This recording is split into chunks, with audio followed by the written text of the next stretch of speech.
whiskey. No! Stop. It doesn't work. Of course it doesn't work. I'm in a timeless, spaceless void. Seattle rocks, but the Yankees rule. But here's any coffee.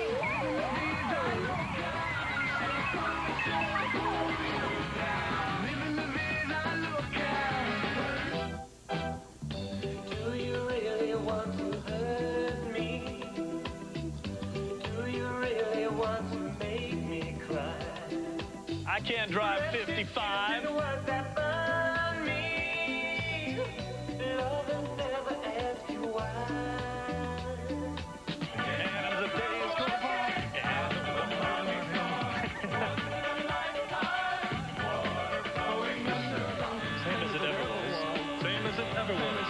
Same as it ever was.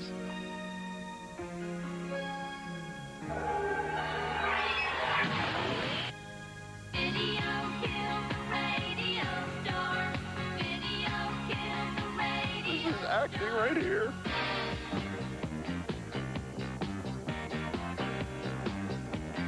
No! And this exciting home can be yours through Century 21 for just $6,000 down.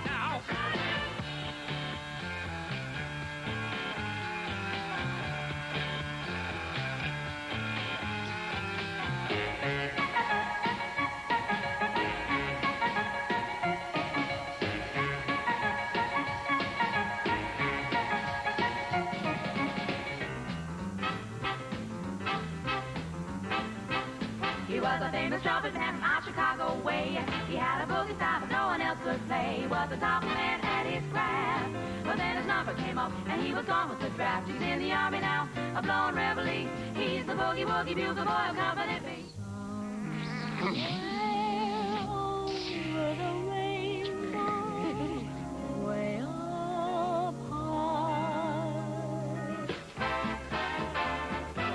Goodness.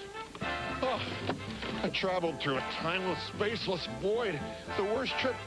That's like actually like almost any trip on any average American carrier. Jeez. Late-breaking developments from around the world in the world of news and the world of sports news. Fox Movie Tone News, Keith Olbermann reporting. News on the march. As August 1939 winds down, the awful omens of war increase across Europe. The Nazis are readying troops to attack Czechoslovakia and perhaps even Poland. And the French, well remembering the lessons of 25 Augusts ago, are refortifying the already impregnable Maginot Line, which generals and government ministers alike are confident will keep Hitler's legions at bay. In London, Prime Minister Neville Chamberlain reiterated his insistence that he would never appoint conservative outsider Winston Churchill to his government. Back at home, President Roosevelt told business leaders in Washington the United States would remain neutral indefinitely. And so the economic recovery continues in a year full of Smiths. Jimmy Stewart's convincing role as an average Joe placed by fate into the U.S. Senate. Mr. Smith goes to Washington, continues to play to packed movie houses across the land, while Kate Smith's brand new record, God Bless America, sells like hotcakes to Mr. and Mrs. John Q. Public and the Hepcats alike. The New York World's Fair is open finally, and at it, the General Electric Company demonstrates what it claims is the perfection of one of science's longest long shots, television, radio with pictures, which some say may replace the radio as the principal source of entertainment and news in the land.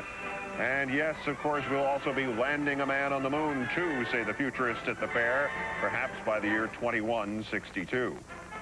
The University of California at Los Angeles is the preseason pick for the Pacific Coast Conference Gridiron title, thanks to the agile running back Jack Robinson. And the popular New York columnist Jimmy Powers wrote yesterday that watching the segregated baseball leagues, he has personally seen at least 10 players, including pitcher Leroy Satchel Paige and the slugging catcher Josh Gibson, whom Powers writes could jump right into the big leagues were the color barrier ever to come down. Fox Movie Tone News.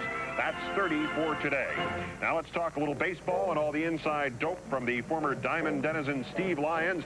And it's been nearly 4 months now, but no offense to Babe Dahlgren, who replaced him at first base, but how are the Yankees surviving without their ailing captain Lou Gehrig? Oh, what a ball player he is. I'll tell you what, that's a streak. That consecutive game streak, that will never be broken. But they got some good young ball players on that club. Joe DiMaggio, looking good. I like the kid. And, of course, this year's Rookie of the Year, the great pitcher, Atlee Donald, who probably will be one of the all-time greats. Now, what about this youngster in Boston who's fighting Donald for Rookie of the Year honors? Ted Williams, leading the league in runs batted in, but does he have any staying power, do you think? Yes, Williams. A pull hitter, pulls everything, never uses the whole field, always pulls the ball. You can't hit much more than 360 if you hit the ball like that. You gotta use the whole field if you're gonna be a real good ball player. You can't just pull the ball all the time. So that's, of course, about the top we can expect nowadays. 360, 370 at the most. Nobody's going to hit 400 again. Are you kidding me? It's been 9 years. Bill Terry, the last one to do it, and I don't think we'll ever see anybody hit 400 again. Certainly no Busher just up from Minneapolis. Now, Steve, I'm hearing that Don Barnes, the new owner of the St. Louis Browns, is actually talking to people, friends, and saying that he'd be interested in moving the team at some point in the future to Los Angeles, California. Los Angeles? No ball player's ever going to play baseball in Los Angeles. You kidding me? That's for those Hollywood types. Clark Gable, Vivian Lee, those kind of people. Not a ball player worth his salt would want to go out to La La Land and play baseball out there. Now, football. L.A. could be a football town. I could see some football players out there. And never baseball. The other part of it, of course, is that would mean that St. Louis would become a one-team city. That's never going to happen. I agree with you on that. Well, of course, our other big story today, Steve, today's experiment, the first ball game ever to be shown on what they're calling the television. And do you understand this process? I don't quite understand. I don't get, film is what I'm used to. What do they put it in this box here, then they spit it back out at you anytime they feel like doing it? I don't. No, I think you understand it perfectly, Steve. Thanks very much. We're going to continue to talk about the experiment that is today's game in Chicago. And, in fact, we'll take you out to Wrigley Field, where our young announcer, Joe Buck, will be giving you a preview of what you're going to see with the Cubs and Dodgers when our pre-game show, if you will, continues. Well, we're back in the old sports room with Steve Lyons, and a few months ago we saw, well, more correctly, 200 or 300 people saw the experiment in New York, which the baseball game between the Universities of Columbia and Princeton was shown on experimental television. And now today we're going to bring it to the big leagues. Obviously, this is an early day to speculate, but Steve, television could never grow to the point where it actually have any real impact on the game. But it comes down to affordability. I can't afford one. Can you afford one? Well, actually, I can, but we don't need to go into the discrepancies in our respective salaries. The masses will not be able to afford television. It'll never work. Radio and newspaper, you suspect, will always be the venue for broadcasting and the information about the games. Aren't those the true journalists? I've always found that to be the case, and impeccably dressed as well.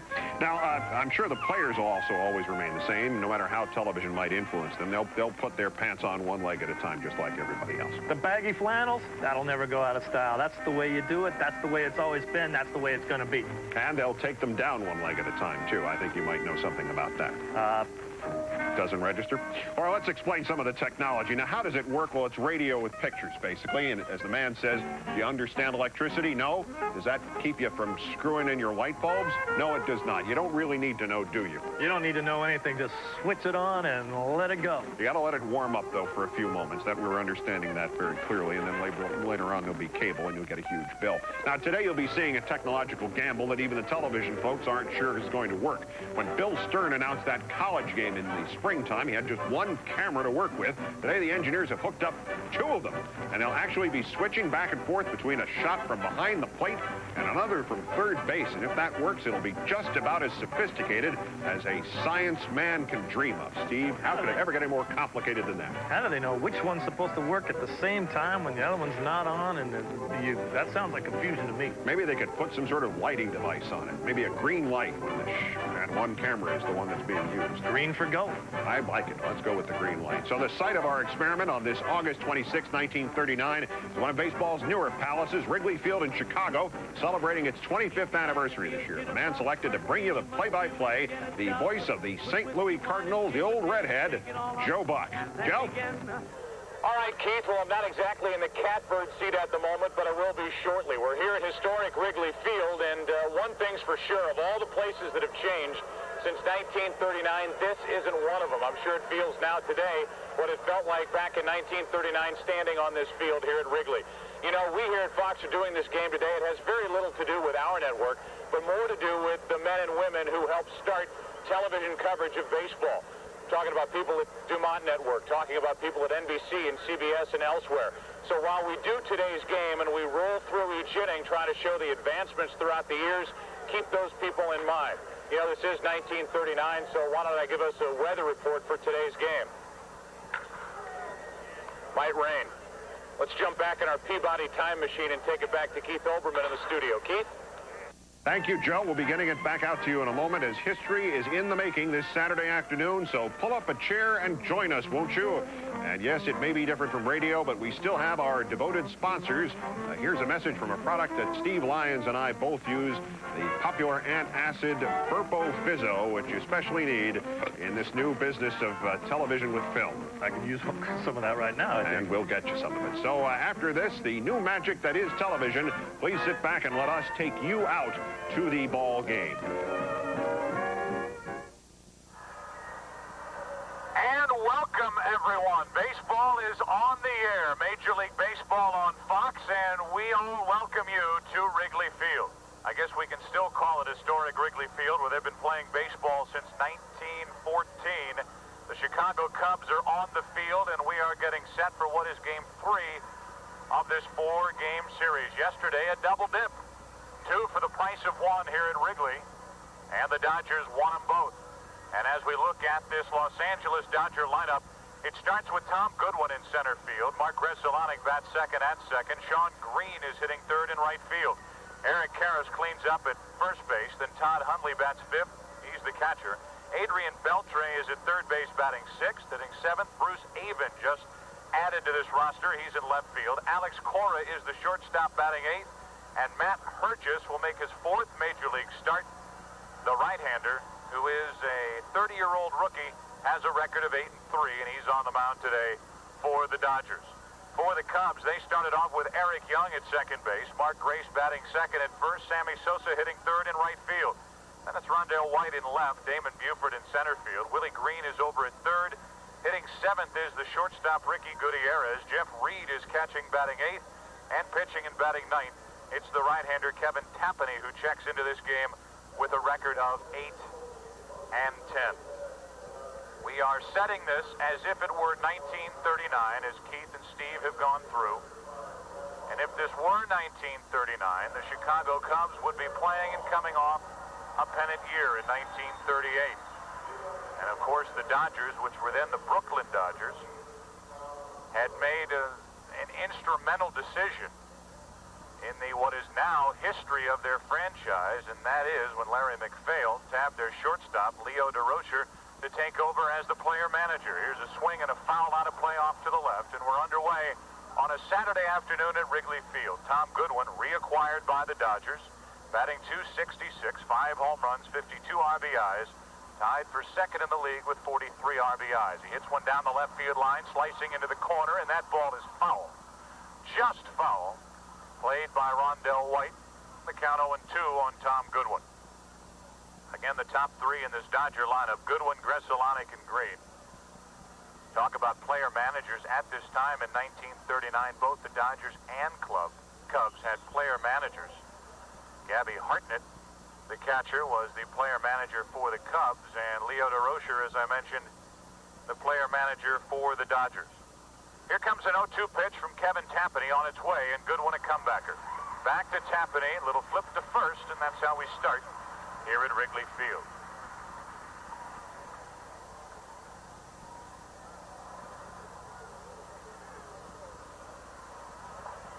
Well, we hope the rain stays away here today. Wind blowing out of the southeast, 5 miles per hour. So as the wind blows toward the left field corner, we give you an idea at the bottom of your screen exactly what the capabilities were of television coverage at this time. We play this first half inning as if it were 1939. Here's Gressolanic. First pitch is a high strike from the right-hander, Kevin Tapani. Gressolanic batting in the number 2 spot, hitting .285 homers, 36 RBIs. He has stolen 10 bases, been caught 1 time. The 0-1 pitch is low and away, a ball and a strike. This, by the way, the year that, ironically enough, Red Barber began with the Dodgers and Mel Allen began with the Yankees. 1 ball, 1 strike, and a swing and a foul straight back, and the count 1-2. So Kevin Tapani has done himself a favor and gotten ahead of the first two hitters. Goodwin, a comebacker, back to Tapani, and now a 1-2 delivery. About to be delivered to Mark Gressolonic with Sean Green waiting to hit next. Here it is on 1 and 2, and it's popped into right field. Sammy Sosa hardly has to move. In and to his left. He makes the catch. 2 out.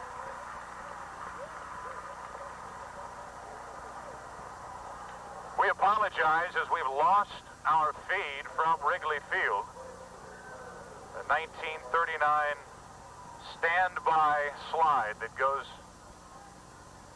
onto your television screen at home. Engineers working feverishly trying to restore the picture. I have a feeling it'll come back before the first pitch to Green. Amazingly enough, it is back, and it's a strike over the inside corner.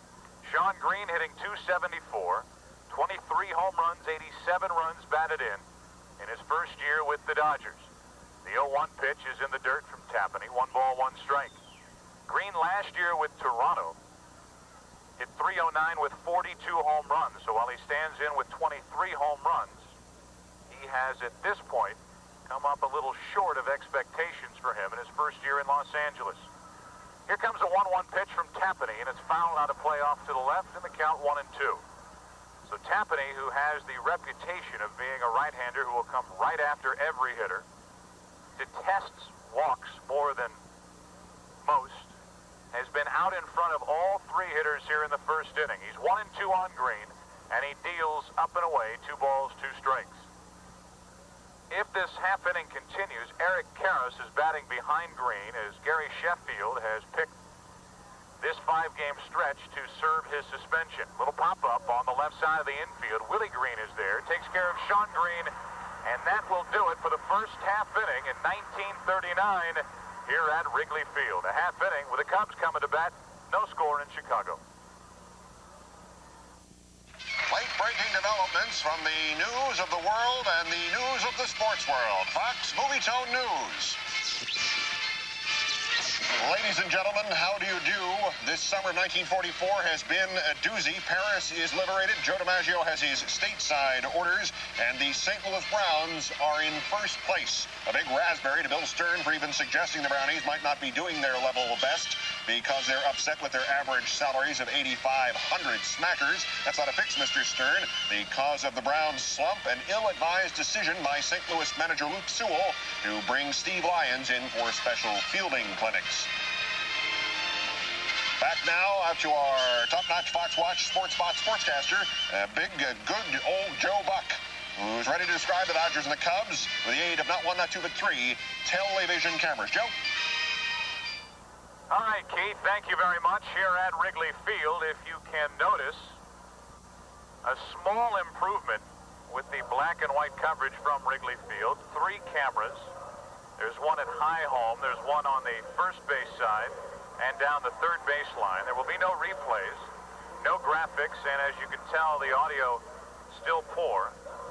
No effects, as we call them, where you can hear the crack of the bat or the crowd noise over the microphone that I'm speaking into. And as we go to the bottom of the first inning, we are now set in the year 1944. Eric Young, Mark Grace, Sammy Sosa, the bottom of the first inning for Chicago. And the first pitch low and away from the 30-year-old rookie, Matt Hergis. Tim McCarver will join me shortly. He's in the back of the booth working on an Andrews Sisters routine that we've worked out for you to show you a little later. That's him cackling in the background. A pitch on the outside corner, 1 ball, 1 strike. He'll be playing the role of Laverne. 1 ball, 1 strike. And the next from Matt Hergis. Down and away, 2-1. 1944 as opposed to 1939 when the first Major League Baseball game was televised. A college game had been televised earlier in the year as Young takes it low, and the count 3 balls and a strike now from Matt Hergis. The college game between Columbia and Princeton. And the first televised Major League Baseball game was between Brooklyn and Cincinnati. With Red Barber at the microphone. 3 balls and a strike, and a delivery hits the outside corner. 3-2 now on Eric Young, who's hitting .238 since the All-Star break. He'll be followed by Grace and then Sosa. Young waits for a 3-2 delivery from Hergis. Here it comes, and a chopper up the middle. To his left, Cora gloves it, throws it off balance. Good play, 1 out. Alex Cora to his left takes a hit away from the speedy Eric Young, and that's the way the bottom of the first inning begins. When we were talking to you in the supposed year of 1939, in that August 26th game, just literally days before the world would change forever with the invasion of Poland by the Germans. Now we're in 1944, and obviously wartime. Here comes the first pitch to Grace, and it's low and away for ball 1. Baseball would experience a tremendous surge in popularity after the war. And you think back to some of the years missed by some of the game's greats, like the guys talked about during the pregame show, Ted Williams, among others. 1 ball, 1 strike, 1 out, nobody on. Grace took a strike over the inside corner. Now the 1-1 pitch from Matt Hergis on the way, and it's on the outside corner. Grace checked his swing, but it's a called strike, and the count 1-2. The home plate umpire for us today is Charlie Williams, with Mark Wegner at first, Jim Reynolds at second base, and Jim Wolf over at third. A ball and 2 strikes on Grace, 1 out, nobody on, and the pitch from Hergis is just inside. Held there by Chicagoan Todd Hundley, playing for the Dodgers. 2 balls, 2 strikes. The 36-year-old Mark Grace, who is signed only through this year, waits. With Sosa on deck, the 2-2, chopped foul off toward the Dodger dugout. Still 2-2. Talk about movies during 1944. Meet me in St. Louis. Gaslight. Swinging on a Star. Don't Fence Me In. The music of the time. 2 balls, 2 strikes with 1 away, and the pitch from Hergis is grounded to second. Gresalonic there on 3 hops, picks it up, throws him out, 2 gone. And as we told you moments ago, you'll see at the bottom of your picture, this turned back the clock game. The black and white coverage has sharpened a bit from when we showed you the top of the first inning in 1939. 3 cameras, all located on the mezzanine level, and now we've added one down the first baseline as opposed to in the first inning. And there will be no graphics, there will be no replays, but we will introduce those features to you as this game wears on. 2 out, nobody on. Sammy Sosa, the local favorite, takes a strike over the heart of the plate from Matt Hergis. Sosa, number 1 in the major leagues with his 43 home runs. From July 8th on, in 43 games, he's hitting .337, 22 home runs, and 48 RBIs. He waits for an 0-1 delivery from Hergis. And he takes a breaking ball low and away, a ball and a strike. Skies are threatening here in Chicago. There is a forecast for showers throughout the day. And Todd Hundley, the Dodger catcher, will trot out and talk to Hergis as they try to figure out a way to retire Sammy Sosa and the Cubs in order here in the first inning. During this year, 1944, baseball's first commissioner, Judge Kennesaw Mountain Landis, passed away November 25th. Joe DiMaggio discharged from the Army Air Corps September 14th of 1944.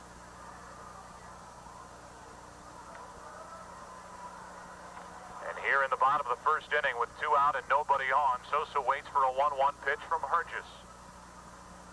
Here it is, and a swing and a miss as he tied him up inside and on the hands, the count 1-2. The Dodgers went in order in their half of the first inning. Goodwin, Gresalonic, and Green. The Cubs are threatening to do the same. Sosa, 117 runs batted in as the Cubs play their 128th game of the season. Here's a 1-2 to Sosa, and it's in the dirt. 2 balls, 2 strikes. This park originally called Weigman Park, then in 1920 became Cubs Park, and in 1926 became Wrigley Field. The bleachers were built back in 1937, the same time the ivy went up. And then roll the clock forward, fast forward, 1988, when they installed lights. Here's the 2-2, ground ball too short. Picked up by Cora. His long throw across is perfect. And the Cubs go in order in their half of the first inning. When we come back, it'll be 1953. It'll be the second inning with no score. It's a high pop-up. Who's going to get it? Here comes Billy Martin digging hard, and he makes the catch at the last second. It's Yankees all the way as we join you on this 26th August, 1953. Casey Stengel's boys well on their way to the 5th straight American League flag, led by the youngster Mickey Mantle. He of the Titanic circuit clout off Washington's Chuck Stobbs. And my partner Marlon Brando, the TV has such clout that you're probably already sick of those quiz shows. I can name that tune in one note, Reach. Who's Reach? Well, anyway, let's go back to Wrigley Field, where those hot new 3D glasses will not work really to help you see the numbers that have been created by our newest technical innovation, the easel. But you might soon see the Kansas City Monarchs kid, Ernie Banks. The Cubs are negotiating to buy him. Here's Joe. I'd be a silly soul. All right, Keith, thank you very much. You hear Sinatra in the background. At this point in his life, a young Tim McCarver is 11 years old, and he would begin his fascination with Sinatra, a lifelong fan. Nancy Sinatra, that is. Our first insert on the easel, this is Eric Karras, leading it off in the second inning with no score, and he pops it up into shallow center field. Here comes Damon Buford, and he missed it. We'll see if we have our first hit or our first error. Waiting on it. Likely will be an error, and it is. Error on Buford is third of the year. And so the Dodgers have the first base runner. This is how the graphics were done on that easel back then. That means that Todd Hundley must be walking to the plate. An error to start the inning, and Todd Hundley stands in. As I mentioned, grew up in Chicago. His father, one of the Cub heroes, Randy Hundley. And Todd, who last year hit .207, still 24 home runs, 55 RBIs, trying to make his way back from that right elbow surgery, has had a rebirth of sorts at the plate, hitting .312 now with 22 home runs, 56 RBIs. And lately, he's even been better behind the plate at throwing out potential base stealers. Hundley with one on and nobody out. First pitch a ball, and now the next is low and away. 2 balls, no strikes. From Here to Eternity was the movie of the time.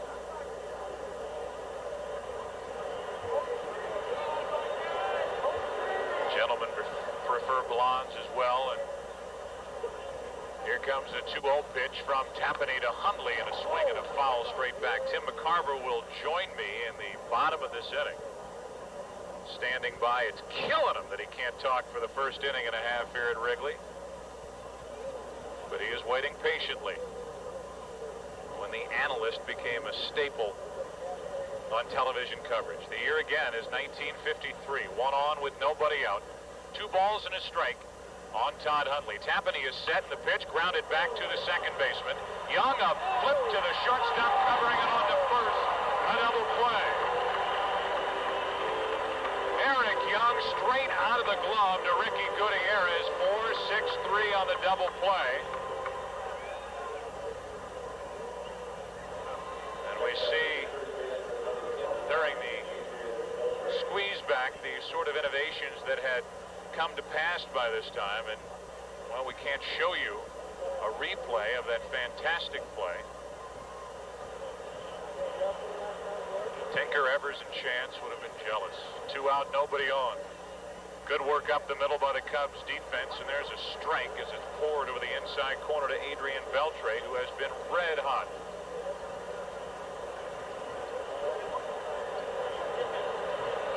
Tapani trying to pitch around a leadoff error. There's another hit into right center field off the bat of Adrian Beltre. And he, as we mentioned, had a fantastic day here yesterday during the doubleheader. Was 4 for 4 with 4 RBIs, including what was a game-winning home run in Game 1, and then 1 for 3 with an RBI in Game 2 as the Dodgers won both.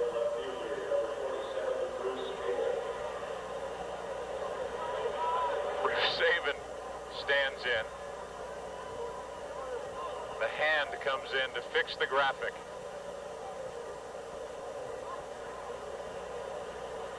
Which did happen back in 1953. 1 on, 2 out. The first pitch is a strike into Bruce Avon.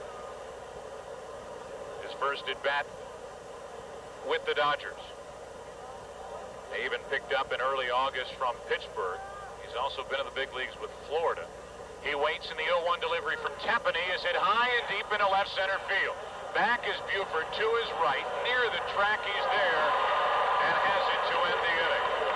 In the inning for the Dodgers, no runs, 1 hit, 1 error, 1 left. An inning and a half complete here at Wrigley. When we come back, 1957. Tim McCarver as well. Bottom of the second, no score.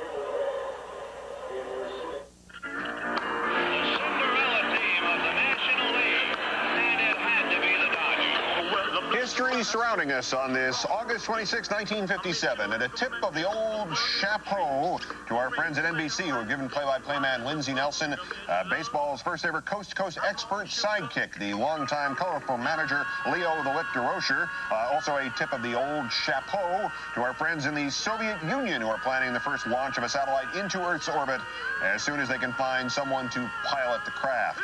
What else can I say but fly me to the moon, let me play among the stars. Have a good trip.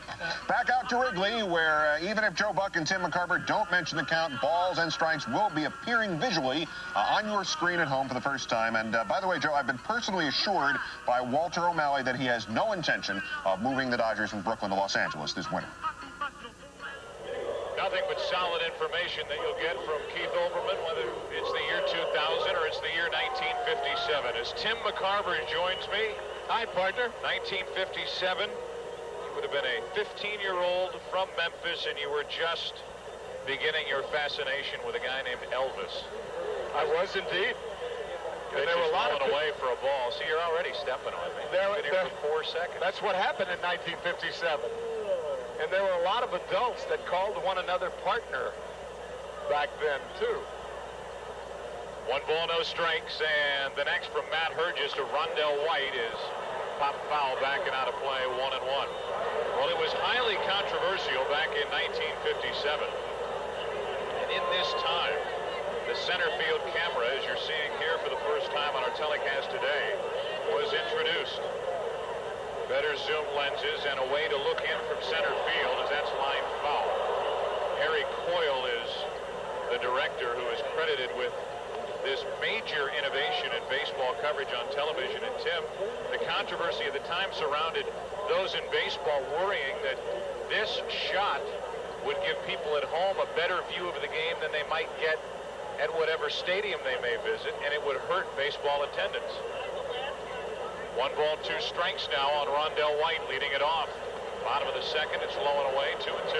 Baseball players, on the other hand, were very concerned with that center field shot because it was thought that teams could steal the signs from the catchers. Of course, you didn't have a close shot like you do now, where you can see the signs. On 2-2, it's lined into center. Goodwin to his left. Makes the running catch, and the first 4 Cubs have been retired in order. As we look at the bottom of our screen and we see the different innovations that were with us all in 1957, the audio, you can hear the crack of the bat, whereas earlier you couldn't hear any of that. The shot from center field. This is Damon Buford with 1 out and nobody on. And that breaking ball caught the outside corner for strike 1. It is vitally important that you realize something that we said early on in the day, that we at Fox, the Johnny-come-latelys of baseball coverage, are not doing this to in any way poke fun at those who started back in 1939, or those who were instrumental in television's progress in covering baseball through the years as we play now in 1957, but rather to honor those men and women who came before us. Line drive caught by Gresolonic. He heads off, but even in 1957, Mark, 3 outs per half inning. That's only out number 2, and that'll bring in Willie Green. So names like Red Barber, Mel Allen, Harry Coyle, who we will honor more more specifically as this game wears on, and those who put on the headsets are talked into the microphones. Vince Scully, the longtime Dodger announcer. 2 out, nobody on, and a breaking ball's in for a strike. I think of my father, and I know that you think of those that you listened to, sure, and watched during your early years as a young baseball fan down in the South. And your father was one of them, along with Harry Carey, Joe Garagiola in St. Louis. And Memphis was a huge Cardinal territory, as was the whole southeastern part of the country. And the Cardinals-Cubs rivalry, of course, still exists as one of the great rivalries in any sport. There's a strike on a check swing to Willie Green, and now he's in the hole, 1-2. Bob Elson around these parts, another name. And then later, names like Al Michaels, Bob Costas, Tony Kubek, a pitch up and in. Mentioned Joe Garagiola, mentioned Vince Scully, and others who really made the game of the week what it was. And I don't think it is now what it was then by any stretch of the imagination. 2-2 pitch. Green checked his swing on a pitch down and in, 3-2. Hall of Fame broadcaster Jack Brickhouse here with the Chicago Cubs. Lou Boudreau, player-manager for the Cleveland Indians back in the late 40s, and later to become a staple announcer here for the Cubs. 3-2 pitch. Green grounds into Karras. Tricky little hop. He stays with it.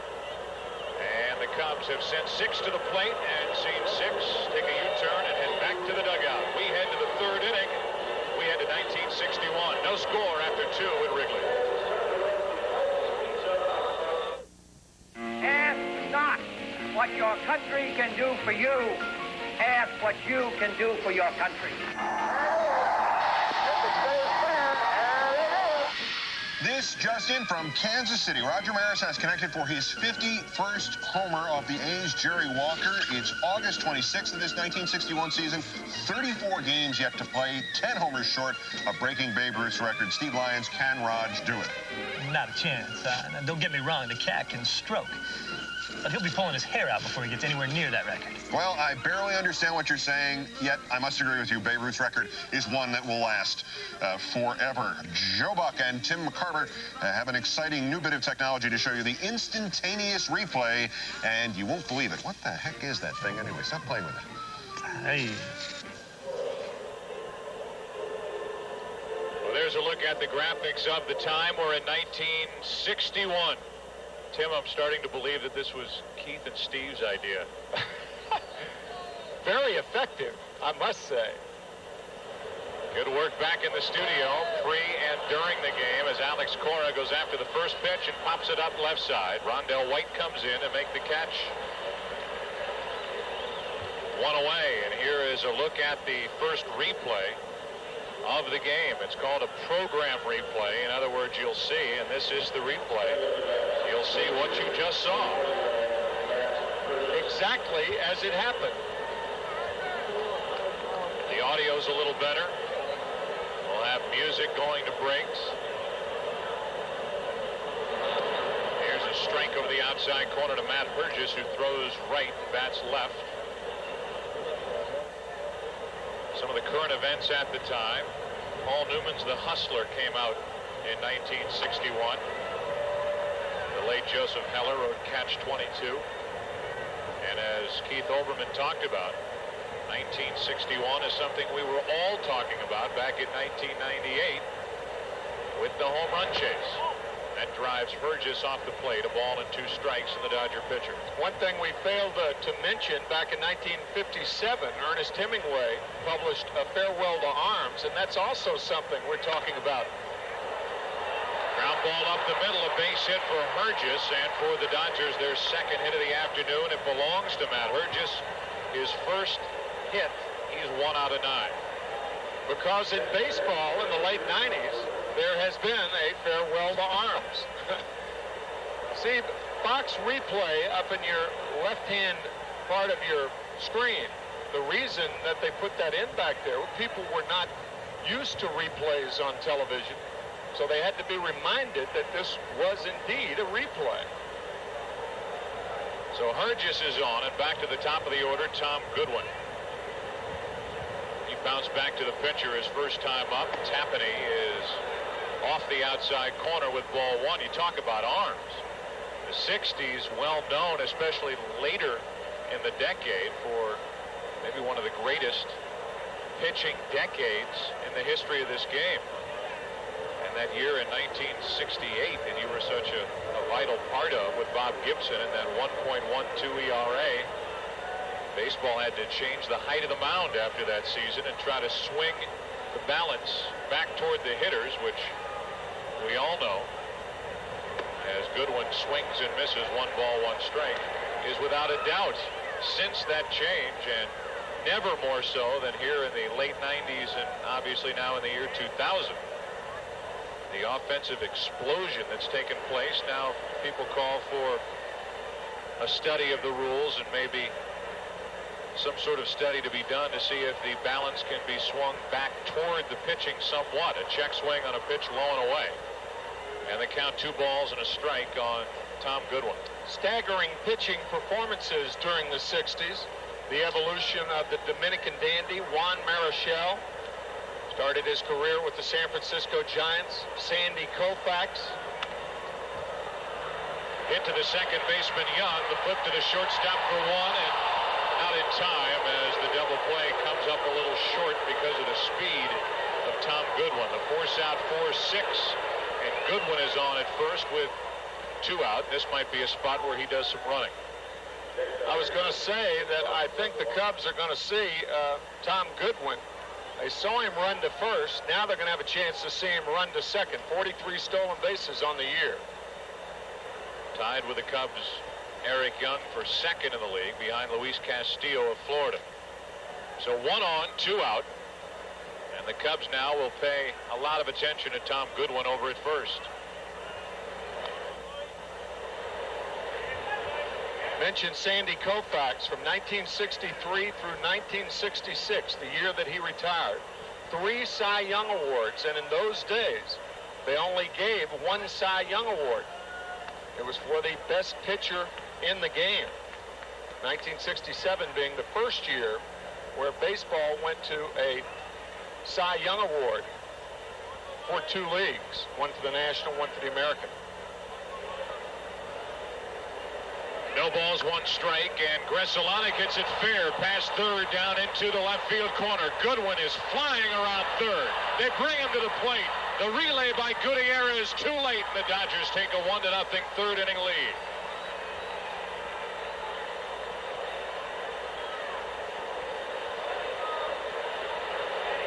Replay in the upper left-hand corner, and here it is again. Right inside the bag. And by Green at third, fielded as quickly as possible by Rondell White. He hits the cutoff man, but the throw is late. That's why the Dodgers got Tom Goodwin. That speed, he avoids the double play. Most guys would be doubled up on a ball like that. The inning would be over. But not only does he beat the play, but scores on the double. So the Dodgers, who have won 5 in a row, take an early third inning lead here at Wrigley and now have Sean Green at the plate with Gresolonic at second and 2 out, and he rips one into deep right field. Back is Sosa to make the catch on the track. 1961, Alan Shepard, America's first man in space. And the different advancements, we will roll forward to 1969, and we send you back to our local stations.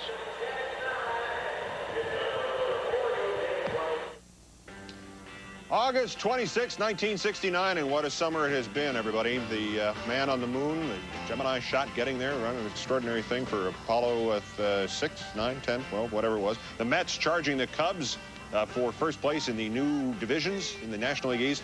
And just back here from Woodstock, Steve Lyons. And you came back by blimp? Or did it just seem like that? I flew back, baby. I mean, Dylan blew my mind, and it was Country Joe and the Fish were so full of peace and love. It was amazing. What about Hendrix? Jimi Hendrix. Yeah, with the Elrod national Hendrix. anthem. No, what about Elrod Hendrix? Don't know the dude, man. Okay. They're going to beat the Mets in the World Series, as we well know. Let's go back to Wrigley Field. Sock it to me, Joe Buck. I'll do my best, Keith Olbermann. It's a 1-0 Dodger lead as this game gets into the bottom of inning number 3. Ricky Gutierrez will lead it off for the Cubs. He'll be followed by Jeff Reed. And then the number 9 batter, the pitcher, Kevin Tapani. If you only knew what was happening in this booth right now. First pitch, a strike over the outside corner. After this first at bat, I will attempt to end my career in 1 minute. Now I'll attempt to give you a live commercial as Gutierrez flies one into shallow center. Might drop, will drop, it is. Hey, hey! A base hit in the center for Ricky Gutierrez. And now a word from one of our sponsors, Wrigleyville Shaving Cream. A shaving cream that glides on ever so soft. A shaving cream that digs down deep into your pores. It pulls the whiskers up and it says, hello there. Shave me. Put me into the sink and whisk me away into the nearest lake. Oh, I'm feeling smooth. Wrigleyville Shaving Cream helps to bring you baseball today on Fox. It's about as good as I can do. Back to the action. Bottom of the 3rd inning. And Gutierrez on at first with the Cubs' first hit of the afternoon. This booth is a mess. A mess. Just prior to coming on at the beginning of the inning, I dropped my little shaving cream brush. 1 ball, no strikes, and Reed fouls it back to the left. Jeff is a .218 hitter. 4 home runs, 22 RBIs for Reed in his first full season with Chicago, and only 2 out of his last 21 in the last 6 games. This booth looks like my bathroom when I checked out of a hotel today. 1 ball, 1 strike on Reed.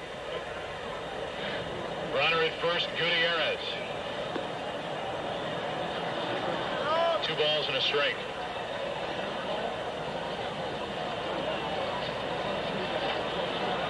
Like an old barber, you got to clean up your partner every now and then. Sometimes it's a good thing there aren't more cameras to shoot the booth. The year is 1969, and a major innovation will happen after this at bat. Hit and run, and it worked. Base hit for Reed. It's 2 on with nobody out. Tim, they have the second baseman, Bressolani, moving to his right by starting the runner. It's a hit for Reed, and now the big innovation, color. Not what you're used to at home yet, but their first attempt at color. The hit and run, on the other hand, has been around for a long, long time in baseball. And the Dodgers had the wrong guy covering. Had the shortstop been covering, Bressolani throws out Jeff Reed. Mark made a terrific adjustment at second base by coming back and making the play and almost getting Reed at first. As it stands, an infield hit, and look for Kevin Tapani to bunt. Electronic graphics now with 2 on and nobody out as the sun tries to pop through here at Wrigley. Showing bunt, pulling back, taking ball 1 low from Matt Hergis. Hergis has been consistent, if nothing else, in his previous 3, in his first 3 Major League starts. He's been a loser every time out, and he's gone exactly 6 innings every time out. Runners on at first and second with nobody out. And Tapani drops down a bunt foul, a ball and a strike.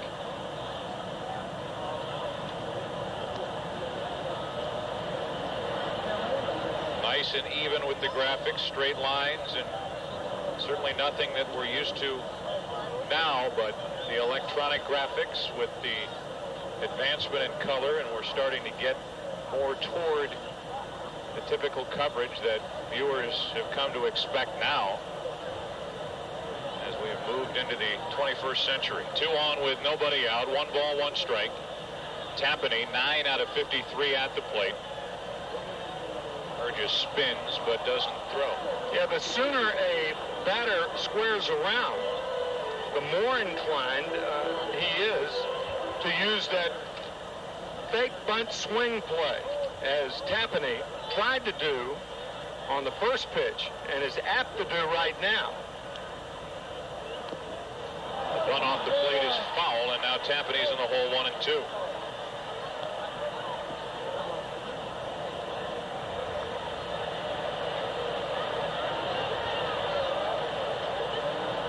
So with 2 on and nobody out, the Cubs down by a run. Have the tying and go-ahead runs on base, and they have Tapani at the plate, trying to advance the runners. And his own cause, as he is in search of win number 9 on the year to go with his 10 losses. Runners on at first and second, nobody out. Tapani drops down in beauty. It's a test for Hergis. He's up to the test, and the sacrifice good, 1-3.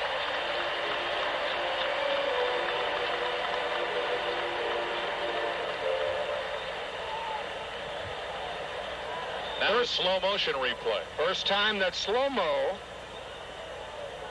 has come into being. And a good job by Tapani. Third time the charm for Kevin. Trying to bunt the first 2 and connecting with the third. So they got him on, they got him over, and now it's up to Eric Young or Mark Grace to get him in. 1-0, the Dodgers lead here in the 3rd inning. The year of our coverage, 1969. It's ripped down the line, foul. Into the Cub bullpen, strike 1. Mario Puzo's The Godfather came out in 1969.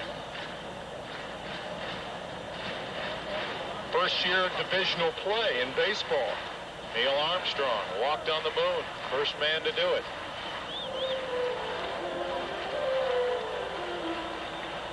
On cue, the organist just played Fly Me to the Moon. Must be listening. Second and third, 1 out. No balls, 1 strike. Young rips a base hit into left field. 1 run scores to tie it. Here comes Reed, and the Cubs take a 2-1 third inning lead.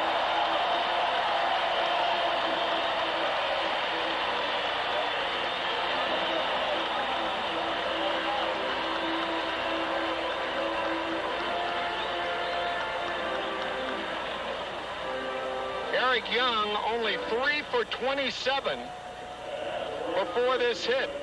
And against his old team, he drives in the first 2 runs of the game for Chicago. The Dodgers have beaten the Cubs 8 straight here at Wrigley Field.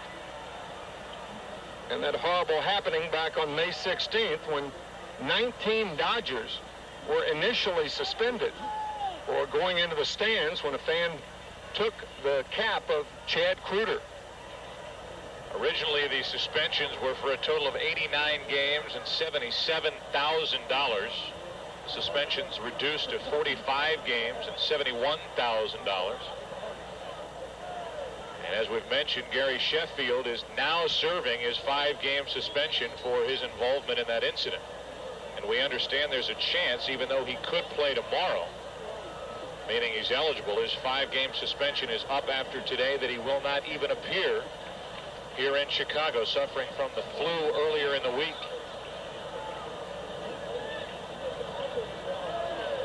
These Dodgers will head to Milwaukee after this series concludes tomorrow. Check on the runner at first, Young, and while we talk so much about Tom Goodwin with his 43 stolen bases, Eric Young with his 43, 17 of his last 17, and he's held on by Eric Harris. Crowd into it, packed house, 1 out, and a pitch out.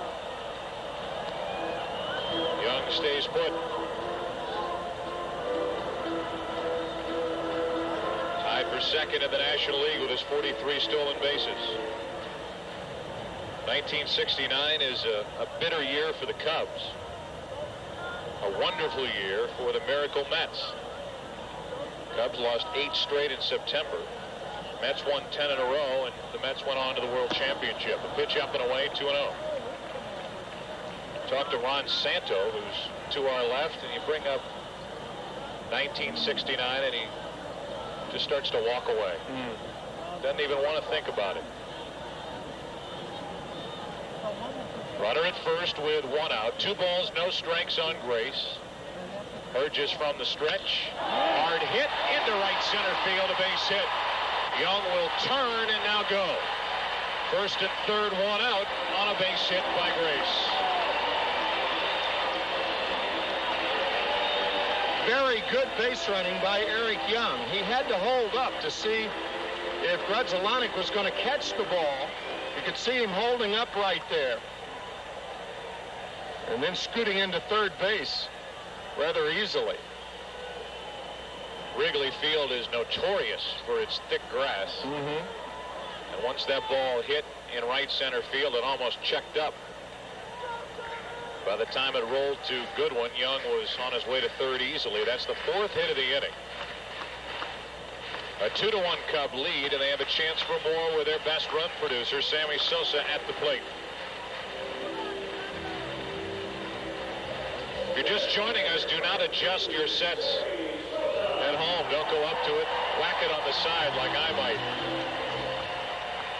This is the early stages of a color telecast for Major League Baseball. First and third, 1 out.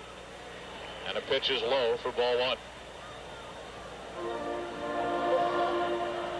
Sosa, number 1 in the major leagues with his 43 home runs. And as we mentioned, his first time up, guy who has 379 career home runs since the beginning of July, right at the All-Star break, has been red hot. First and third, 1 out and a 1-0. To give you an idea of how Sosa has carried this Cub ball club, since the All-Star break, Sammy has 20 home runs. The rest of the team has 17. You start to think about Sosa and what he's doing with this Cub lineup and how he is producing while others are not, especially with the long ball. Here's a 2-0, 3-0. Yeah, he's doing it nakedly. Yeah, and you start to think about a guy like Ralph Kiner, who did what he did, amazing home run heroics on some very poor Pittsburgh teams. 369 home runs for Ralph in 10 years. That's close to 37 a year average. With regard to home run percentage, Kiner is third all time. Behind Mark McGwire and Babe Ruth. We don't know those two. We have to look those up. 3 balls, no strikes on Sosa. And you would have to believe that if he sees something he likes, he will rip. Oh, yeah. Didn't even give him a chance. And the bases are loaded with 1 out as Matt Burgess, who grew up in Champaign, Illinois. And his parents, Butch and Barb Burgess, have made the trip here from the home of the University of Illinois to watch their son Matt pitch for the Dodgers. He is starting to fall apart here in the 3rd inning. Claude Osteen, the pitching coach of the Dodgers, out to talk to Matt. And as you said earlier, Joe, a 30-year-old rookie. He toiled for 7 minor league seasons in the Dodger farm system. 35 of his teammates, when he was toiling down for AA and AAA Albuquerque, AA San Antonio, 35 of his teammates came to the Dodgers during that time. And Matt kept waiting and waiting and waiting and finally got his chance and is in trouble right now. Big league trouble. You're also talking about a guy who's in big league trouble, who at one point in his career was a replacement player and pitcher. Made that decision. I tell you, while on some levels he regrets it, on others he believes it's the single overriding reason why the Dodgers got a good look at him and why he finally got a chance. Since you brought that up, that was one thing that was foreign, that term replacement player back in 1969. Here the bases are loaded with 1 out. And Burgess deals with Rondell White and misses high and away. If this were indeed 1969, and if this was August 26th, we would be less than a month away from Willie Mays in his 600th career home run. Bases loaded, 1 out, a 1-0 pitch. Ball and a strike on Rondell White, who's starting to heat up for the first time in a Cub uniform. Struggled at the start, was frustrated, by his own admission, was trying to do too much. Picked up at the trading deadline, July 31st. He has a chance here with the bases loaded, 1 out. That's on the outside corner, borderline pitch. Burgess gets it, and the count 1-2. 7-game hitting streak now for White. Hitting .414 during the streak. 2 homers, 5 RBIs. A 1-2 from Burgess. And caught him on the hand. And they are going to say hit by pitch to force home the 3rd run of the inning. That'll force home Eric Young, and instead of that pitch hitting the bat, it hit White on the hand, according to Charlie Williams. And it's a 3-run 3rd inning for Chicago. Just like a walk with the bases loaded, a hitter is awarded an RBI. When he's hit by a pitch with the bases loaded, he gets an RBI. And a bruise. And a bruise. That's an RBI the hard way right there. Sometimes a visit from the trainer. Sometimes a trip to the MRI machine. But as it is, White is okay, seemingly. He's at first, joined by Grace and Sosa on the bases, and with them loaded, 1 out, here is Damon Buford, and that's barely caught by Todd Hundley. Start to look at this Dodger team, and you wonder what they would be like if their 4 and 5 starters, who at the beginning of the season were Carlos Perez, Oral Hershiser, were doing anything. 2 balls, no strikes. Burgess is in that category of a 4 or a 5 starter. And this season, the 4 and 5 men in the rotation for the Dodgers are 7 and 22 with an ERA of 6.62.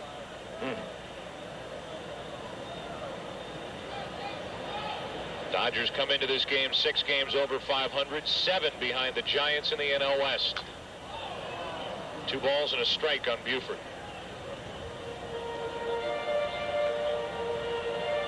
The wild card chase, which is getting less and less wild and more civil, is being dominated by the Mets now, especially as they beat up on Randy Johnson last night at Shea. Dodgers, by the way, 9 out in the wild card chase. Buford took it high, 3-1. Arizona 5.5 out now behind the Mets.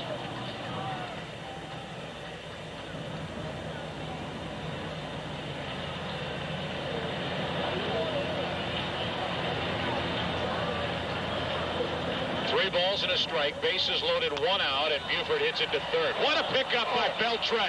Throw across, double play, inning over. Not only did he take a hit away, but he turned it into an inning-ending 5-3 double play. Some play. Watch the in-between hop. Speared by Beltre, backhanded, and then he guns him out.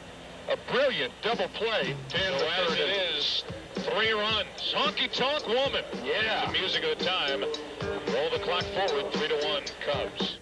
I have never been a quitter. But as president, I must put the interests of America first. Therefore, I shall resign the presidency effective at noon tomorrow. Well, what a month we're having, Steve Lyons. Here in August of 1974, the President of the United States resigns, or as the kids say, splits. Hey, at least the new president, President Ford, no way will he pardon Nixon. No way, man. Well, pardon me, Steve, but we're here to talk baseball, man. And what a season it's been. Hank Aaron hit number 715. Nolan Ryan's fastball clocked at 100 miles an hour. And the sad news, Tommy John's pitching career is over at the age of 31 due to a sore arm. No, man. There's this new far-out doctor out in California. His name's Frank Job. He's going to take a tendon out of Tommy John's ankle or something and put it in his left arm. He'll be pitching by next year. It's cool.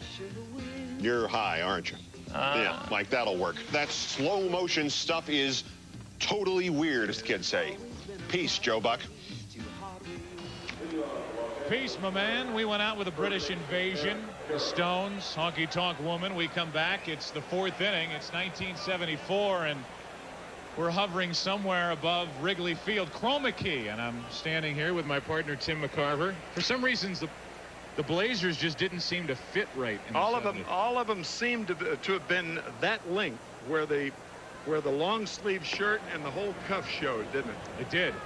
You think of a guy like Kurt Gowdy at this time, Tony Kubek, and obviously many others. But this is chroma key. We're standing in front of a green felt curtain that there. That's an odd shot. Very odd. That's what it looks like. That's why we can't wear green. That's all I have to say about chroma key. But your tie is green today. My tie is green. Yeah. Kurt Gowdy could never wear green. He would disappear. 2 balls and a strike on the leadoff hitter, Eric Karras.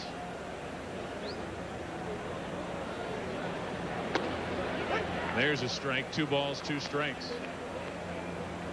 So just to show what it looks like in real life, this is it. Just like a green curtain. And stand in front of it, and they can put you anywhere you want to be. That's right.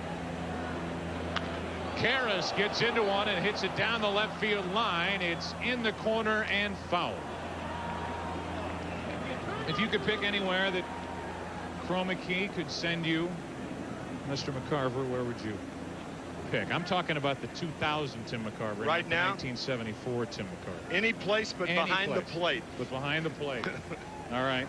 I'll give you that. 2 balls, 2 strikes on Karras.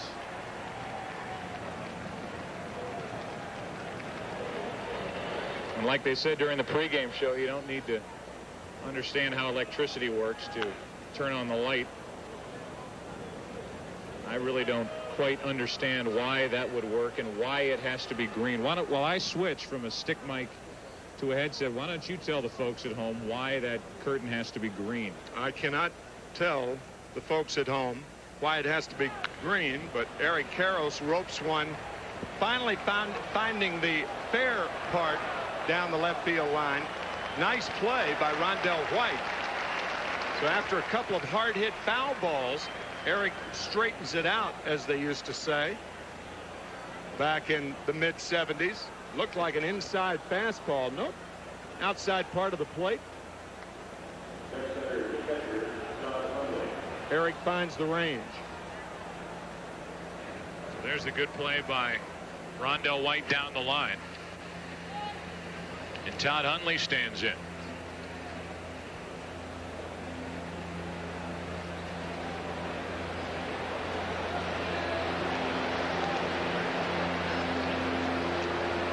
Hundley so far today has bounced into a double play.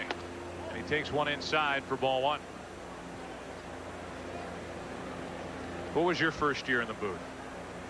1980. With Harry Callis, Richie Ashburn, Chris Wheeler of the Philadelphia Phillies, Andy Musser. Then I worked with Bob Costas. It was both of our first network games. Boston at California, the Big A in Anaheim. The popular split screen, which was then reintroduced, and now you can find it at least on any Fox telecast, whether it's on the network level or the Fox Sports Net level. Everybody's big into split screens, which they used back in the 70s. 2 balls and a strike, 1 on, nobody out.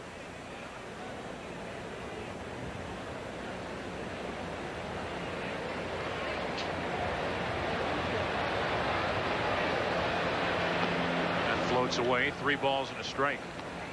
We've already mentioned a couple of times that we're doing this to pay tribute to the men and women who came before us at other networks. But I will say this, certainly without trying to be self-serving, the job that our producer Michael Weissman, our director Bill Webb, who is just phenomenal, as Hundley taps it foul, 3-2.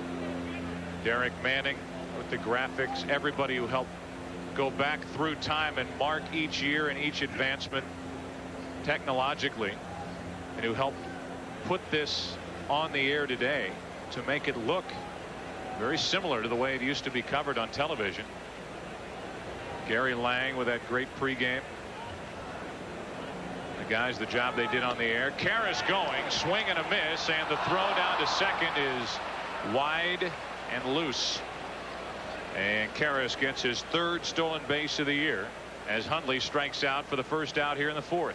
Eric stealing this perhaps because Todd Hundley had such a mighty swing at his backswing interfered with Jeff Reed and his throw to second base. We'll check it out one more time. Look at the backswing of Todd Hundley. It keeps Reed behind the plate long enough for the errant throw to go into the runner. And Karras has a rare stolen base. He is not a fast runner, as everyone knows. Runner at second, 1 out, and a strike is on the inside corner to Adrian Beltre, who had the big day yesterday, a 5-hit day in the doubleheader, and is 1 for 1 today. Fred King, who did so much research back in Los Angeles to help go back through time and not only give us all a good indication as to what was going on baseball wise, but sociologically what was going on in the world as we start back in 1939 and roll the clock forward. Gary Hartley and the job that he did with the graphics way outside, and Beltre at the plate with a 1-ball 2-strike count. Mitch Riggin, our technical director, who helped put together that look that made it look like it was 1939. 1 ball 2 strikes and a ground ball to the left side. Tough hop for Willie Green, makes a good play, 2 out.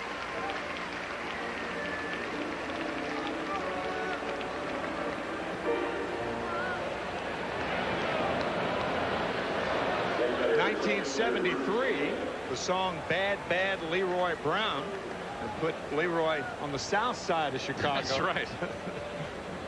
Where the Chicago White Sox continue to play very, very good ball, beating Seattle last night 4-1. Runner at third with 2 out. The baddest part of town. Go down there, you better just beware of a man named Leroy Brown. He's a gambler. One more name to tell you, actually a couple. Peter Saltons and Joe Carpenter, for the work they did with the audio, which actually I think made my voice sound better. Haven could not hold up, and now he's in the hole 0-2. Steve Horn with the job he does here in the booth week in and week out. Dave Hill putting this all together and making it work. Mike Berger back in Los Angeles with the research. No balls, 2 strikes. Runner at third, 2 out. 1-2, and now I think I'm in the self-serving category of listing everybody who's ever been employed at Fox. I'll tell you who was in the self-serving category back in 1973 on March 5th. 2 Yankees, Fritz Peterson and Mike Kekich. they swapped wives, dogs, and children on that day. Well, won't that make you feel warm on a Saturday afternoon in Chicago? Music of 1974, Carl Douglas. Everybody, why don't you get up and kung fu fight? Why'd you bring that up? Sorry. 3-1 Cubs.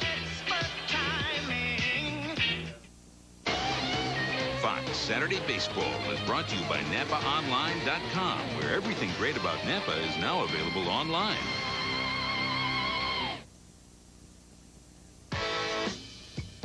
And a news update. Gerald Ford can sure sing.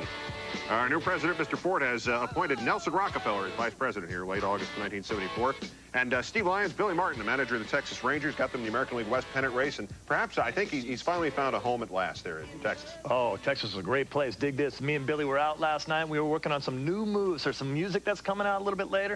A few years from now, it's going to be all the rage. It's called Disquette or Disco or something. Actually, I think he was just trying to hit you. He couldn't do that. By the way, we're told that on September 1st, a couple of days from now, the Red Sox, when the rosters expand, will try to buy a veteran catcher from a National League team to fill in for the ailing Pudge Fisk, and they're looking at Tim McCarver of St. Louis. Here's Joe Buck again. Who's that? All right, guys, thank you. We're still in 1974. How long were you with Boston? Almost a year. a month of 74, 3 months of 75. I joined them in Baltimore on Labor Day, September 1, 1974. The Baltimore Orioles shut out the Red Sox 1-0, 1-0 in a Labor Day doubleheader. Off day on Tuesday, and Jim Palmer shut out the Red Sox 5-0 on Wednesday. I joined the team in first place by 5 games on Labor Day of 74, and I saw them not score a run in 3 games. No balls, 1 strike on Green, and a ground ball to first. Some help, huh? Yeah, right. Yeah. Karras takes it himself, beats Willie Green to the bag. We've said the name Harry Coyle already in this broadcast. A guy who for basically 40 years wrote the blueprint, the Bible, as to how to cover baseball on television. Began with the DuMont Network in 1947. He co-directed his first World Series that year. He directed 36 World Series. Also did Rose Bowls, U.S. Open golf, NCAA basketball championships. Some things you might not know about Harry Coyle. If you knew that, B-17 pilot during World War II. Flew 35 combat missions over Europe. From Paterson, New Jersey. And he passed away 5 years ago. And so while we all pay tribute to so many who have come before us, we point a lot of this in the direction of Harry Coyle, who should be in baseball's Hall of Fame. 2 balls, no strikes, and that's on the outside corner, 2-1. It was Harry Coyle who put that cameraman in the scoreboard at Fenway Park in the off chance that something exciting may happen. Talking about 1975? 75 World Series, Game 6 off Pat Darcy. A home run by Carlton Fisk, captured by Harry Coyle's cameraman. And the story is that the camera was inside the Green Monster, obviously, and also inside the Green Monster, just to the side of the cameraman, was a rat. And so the cameraman was at least a little worried about the rat and had his attention diverted partially, and therefore kept that shot of Fisk long enough to see him wave that ball, or try to wave that ball fair, keep it fair. And then the excitement in the crowd behind Carlton Fisk at Fenway Park. One of the greatest shots in the history of baseball on television, and a rat had much to do with it. Lou Gerard, the cameraman, and called beautifully by Dick Stockton. In those days, local broadcasters would broadcast 1 inning of a game during the World Series, and it just so happened that Dick Stockton, that was his inning, and he had the call of Carlton Fisk, that famous home run to win Game 6. Marty Brenneman was a part of it for Cincinnati. Just went into the Hall of Fame this year. And the stories lately, just had a run-in with Ken Griffey Jr. Ken Griffey Jr. upset with criticism that Marty Brenneman had sent his way for not hustling out of the box in a ball that could have been a double. He kept as a single.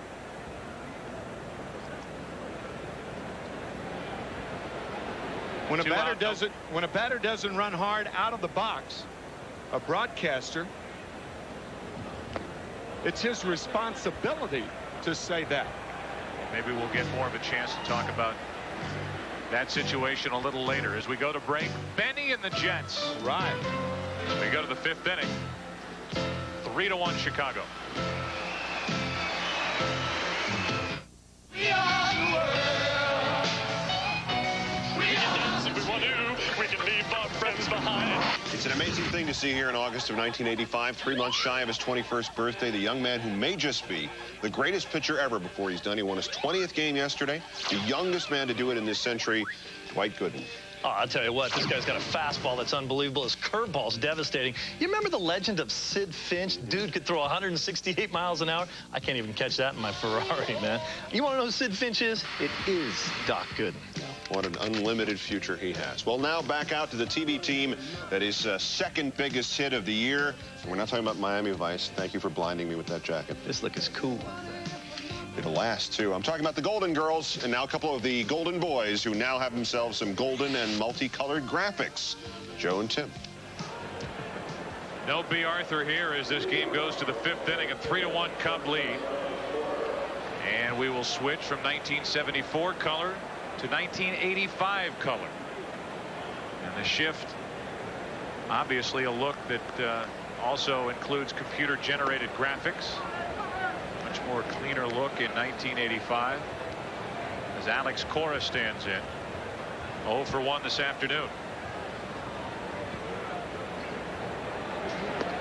These graphics and these looks, I'm sure, are taking a lot of people back to when they grew up watching baseball on television. 1 ball, 1 strike, and Cora chops it foul outside third. Strike 2. 15 years ago in New York City, a 20-year-old pitcher went 24-4 with a 1.53 ERA, and Doc Gooden took New York City by storm his second year after winning 16 in '84. When he first came onto the scene and he had that season, what did you think you were seeing? One of the best ever? I thought so. Youngest pitcher to ever win the Cy Young Award. 2 balls, 2 strikes, and Cora fouls it away.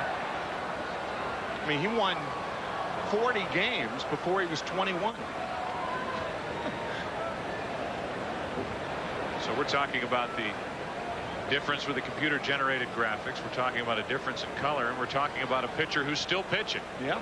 Even with all the off-field trouble, and Dwight Gooden, who is a long reliever now for the New York Yankees. Alex Cora trying to get on to start this 5th inning for the Dodgers. It's a 3 ball, 2 strike count. Yankees trying to fend off the Boston Red Sox. The Yankees losing last night, along with the Red Sox and the Toronto Blue Jays. Yankees 3 games ahead of the Red Sox in the American League East and 5.5 ahead of Toronto. By the way, we would typically have a blimp coverage by now, but weather has kept it out of the area. We understand it's on its way. 3 balls, 2 strikes. And that's down the line and foul off the bat of Alex Cora. Meanwhile, Seattle has a 1.5-game lead over the Oakland A's in the AL West. That's an RF camera, radio frequency camera, and it can go anywhere, and that was introduced at this time. Middle part of the 80s, and you can walk around and take people, at least at home, sitting in their living rooms, places they hadn't been before. That's Cora with a good battle and a line drive and a left caught by Rondell White. 1 away here in the 5th inning.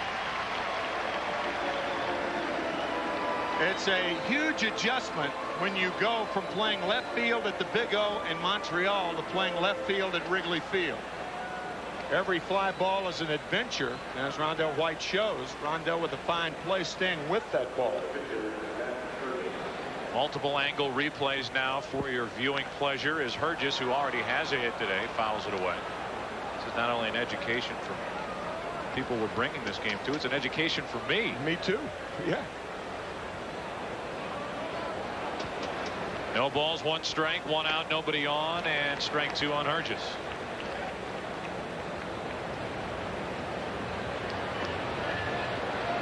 Matt singled up the middle his first time up. 1 of 4 Dodger hits on the day. 1 and 2.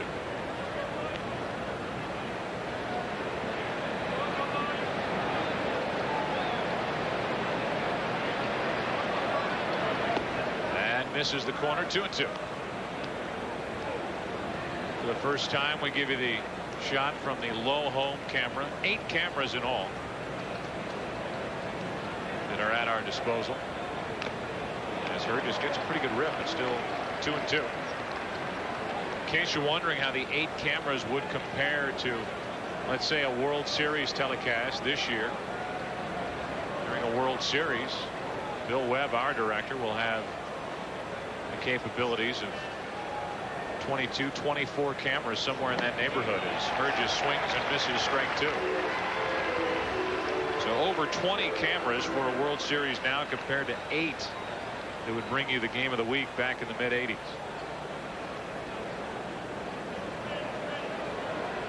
And now Now with 2 out, nobody on, back to the top of the order, and Tom Goodwin, who has scored a run today, but he's 0 for 2 at the plate.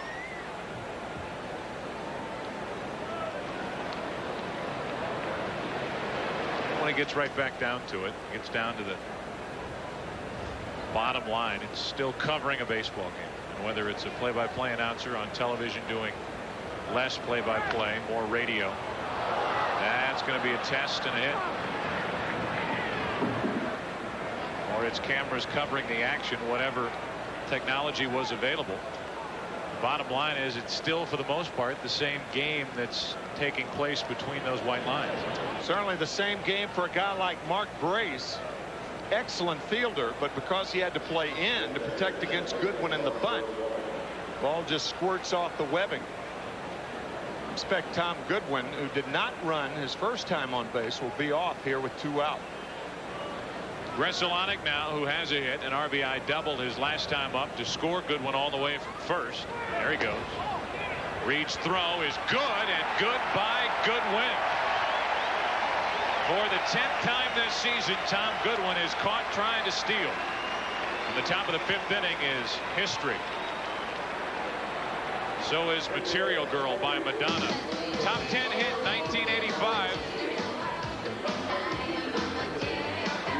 3-1 Cubs. Fox Saturday Baseball is brought to you by A&W. With A&W, it's good to be thick-headed. By Adidas, who invite you to experience the new SL for yourself, only at Foot Locker. By Radio Shack, you've got questions, we've got answers. And by Nicoderm CQ, the power to calm, the power to comfort, the power to help you quit. Dodgers and Cubs, August 26th, 1985. It still is 85. And for the viewers, their last look for the day at baseball coverage from the 80s. Our next half inning will be 1996, which is, I guess, virtually what we do in the year 2000. So 1985. What network were you with? What blazer were you wearing? I was wearing an ABC blazer. And then went to. And you were in high school. You were junior in high school. This was my first year of driving. Your driver's license. That's exciting. In April of 1985. That's great. So you went from where? You went from. Yep, ABC. I did my first World Series with Al Michaels and Jim Palmer that year. Howard Cosell was fired for coming out with that book about quite a few ABC employees. And as we know, and everybody in this business knows and should know, that's not a good idea if you want to stay in this business. Yes. Yes. But he kind of did things like that. He did things to the beat of his own drummer. And he did. I guess in essence, then you were replacing the legendary Howard Cosell. I guess so, because had I not been there, Howard would have been the man. Here's Kevin Tapani, who's pitching well. He grounds the first pitch to second, picked up by Gresolonic, 1 away. Also, Joe, in baseball that year, Whitey Herzog of the St. Louis Cardinals trying to once again fend off the New York Mets. They eventually did that. Bobby Cox was managing the Toronto Blue Jays. Dick Hauser was the manager of the Kansas City Royals. The Royals came from 3 games to 1 behind to win the American League Championship Series.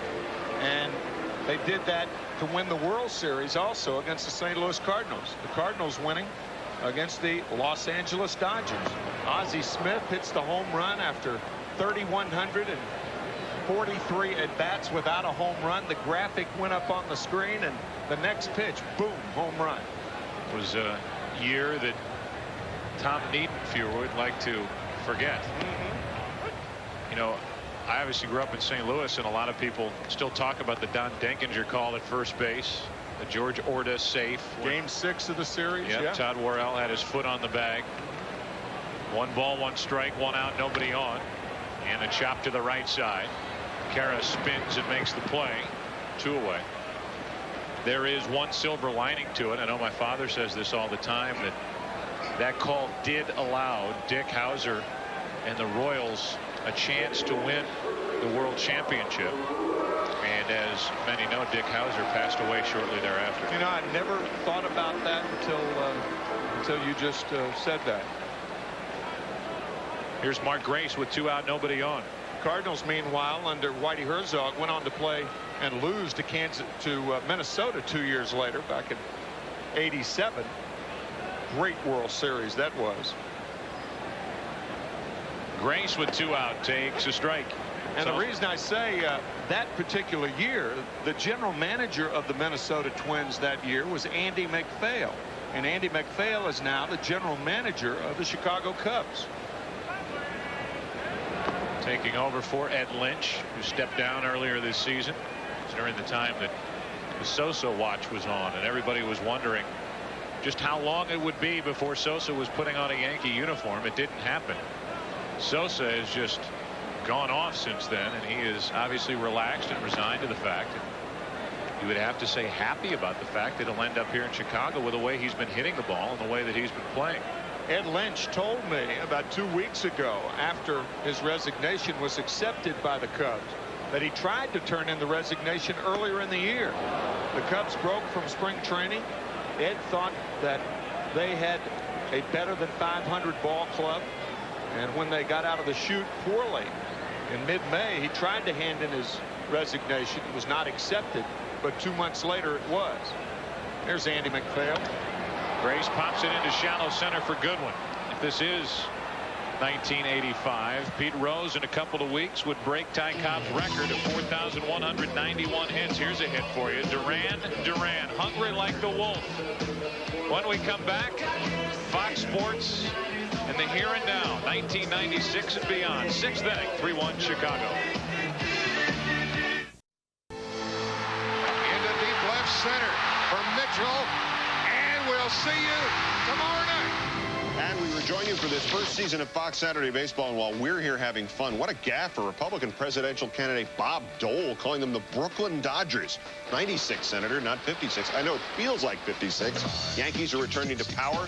Conceivably, they'll be matched up in the World Series against the Braves as they were in 57 and 58, Steve. And Steve? Yo, hang on, man. Hey, it looks like another 4 years in the White House for Bubba. Should be smooth sailing ahead for him, including the guys that have to cover him on a day-to-day basis. That ought to be nice. Nice office. Why did I just get such a bad feeling about what he said about covering the president? Well, never mind. Back to Chicago, Tim McCarver and a fella who just might turn out to be the best play-by-play man of our time, Joe Buck. Of course, that's just my opinion. I could be wrong. Get your feet off my desk. Hey, chill. All right? Thank you, guys. Top of the 6th inning, a 3-1 Chicago lead. Kevin Tapani trying to protect that. And we are now in 1996.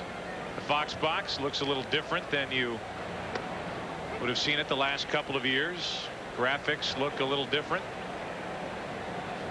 You going to telestrate something for the people? Yeah, I telestrated the Fox box. Oh, I missed that. There you go. Not only do we have a telestrator, but we have a new telestrator.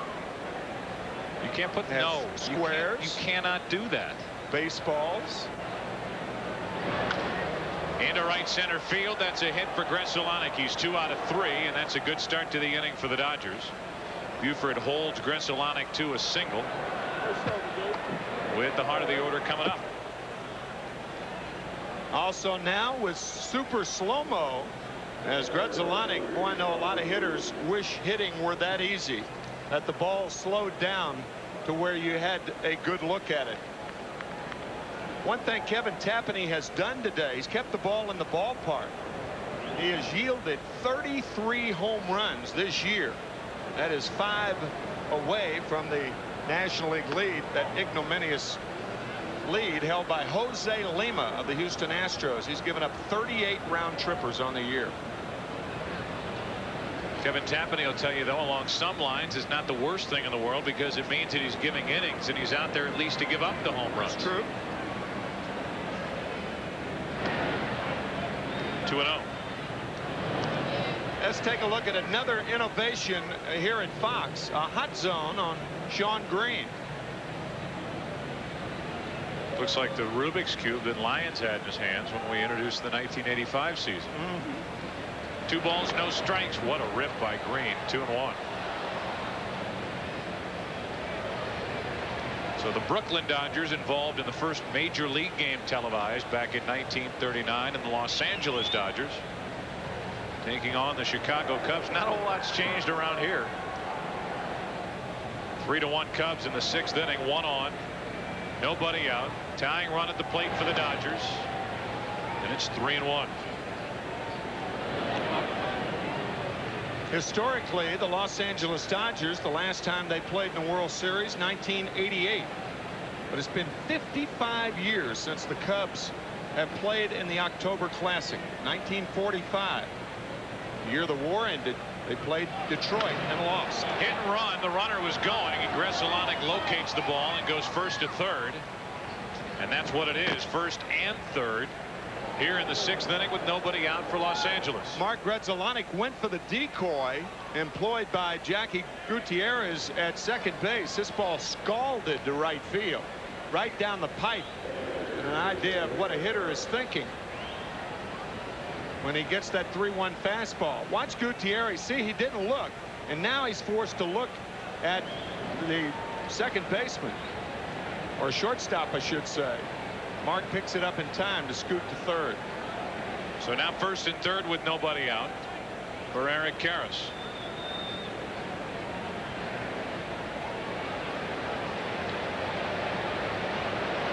Karras 1 for 2. He reached on an error his first time, singled, and yes, he stole a base his next time up. Strike one. Where does Eric Karras fall on the all-time Dodger home run list? How about number 4? And he's only 1 home run short of tying Roy Campanella. 241 for Eric Karras. 0-2. You could go through different eras, different decades. We came on the air talking about 1939. At that point, the Cubs talked about 1944. 1939, the Cubs were coming off a pennant year, and they had won 3 pennants during the 30s. Then the one in 1945, and that's it. First and third, nobody out, 1 and 2. Cubs winning the National League pennant in 1932, 1935, and the famous homer in the gloaming. It was the first time that I was introduced to that word, gloaming, which is dusk, not quite now in the Midwest. And as we mentioned at the time, the Dodgers' ascendancy after naming Leo DeRocher the player manager. There were a lot of player managers at the time because of the economic situation with the Depression. So that wasn't so abnormal. In fact, as we talked about, Gabby Hartnett was the player manager for the Cubs. And after that homer in the gloaming the year before, the Cubs clinched just 5 days later. First and third with nobody out, a ball and 2 strikes on Eric Karras. Tapani has Karras set up. 2-2.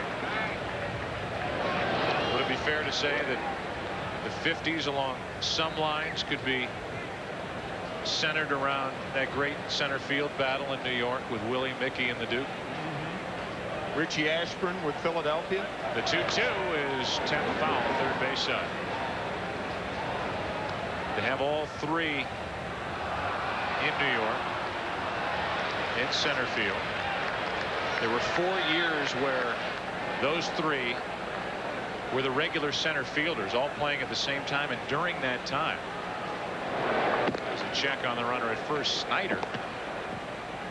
Duke Snyder led the other 2 in home runs. But historically, you see more written about it, and you hear people talk more about the other 2. Willie and Mickey. Runner at first goes, and that's off the end of the bat. Still 2-2. The reason I bring up Richie Ashburn's name is that Whitey was inducted into the Hall of Fame. Whitey Ashburn, his nickname, of course, about 2 years before he died, and he led all other players in hits during the 50s. So you hear about Willie, Mickey, and the Duke, but sometimes you overlook a guy like Ashburn, who was a great ball player. 2 balls, 2 strikes. 3-2. And the stories that I hear about Ashburn, about his ability to foul off one pitch after another, and he'd drive pitchers crazy. Definitely an art, and Ashburn had that perfected. By the way, talk about Snyder. He has the Dodger franchise record of 43 home runs in a season. Sheffield, who's serving his 5-game suspension, has 40. Runner at first goes, strike 3, throw down to second. Now Young throws behind the runner, Gresolonic at third. They don't get the out there, and it's second and third, 1 out. Sean Green made a good play. This drives Don Baylor crazy.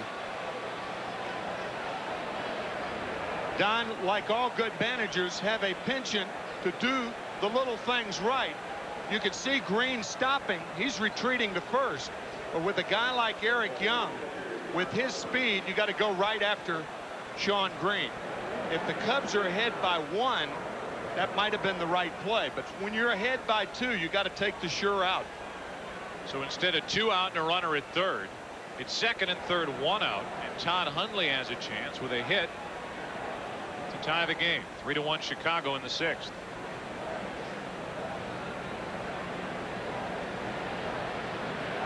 Fourth strikeout for Tapani as he got Karras looking. And Hundley comes up empty, strike 1.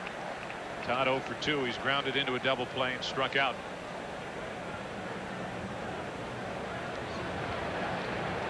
It looked to me, just with the naked eye, when Reed made the throw, Karras took the pitch and then dropped the bat down. Of course, it was a call strike.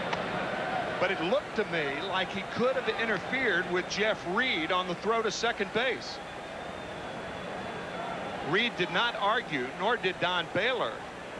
Don Baylor thinking they should have gotten to, but this is a call strike right here. Now you can see right there that there is reason to believe that Karras could have interfered with the throw by Reed, but Jeff didn't argue, so home plate umpire Charlie Williams is not going to give it to him.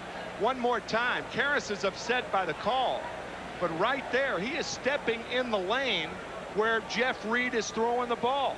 To me, that's interference. And even with that, Reed made a perfect throw. Right. And they would have had Green at second had Young not come in front of the bag, taken the throw, and then fired over to third. Too late to get Gresolonic. Now a 2-2 count on Hundley.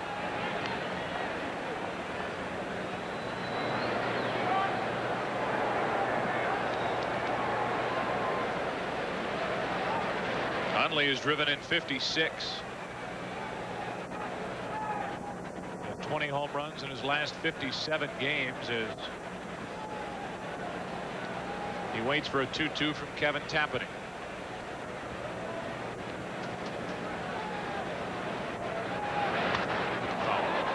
That's the one thing, if I were catching behind a guy like Todd Hundley and you get 2 strikes on him, Jeff Reed, of course, calling for that high fastball out of the strike zone, but I would not throw Todd a strike in this situation.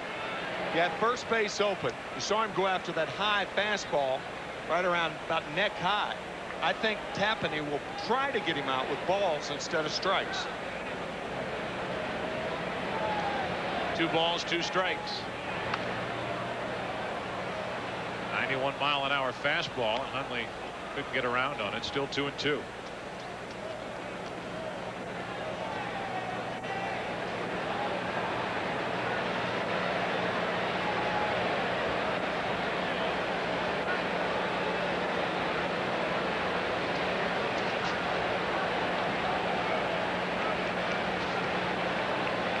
Hundley trying to tie this game with a well-placed hit. Pops it up by the dugout, and Reed, as the wind plays with it, is out of room.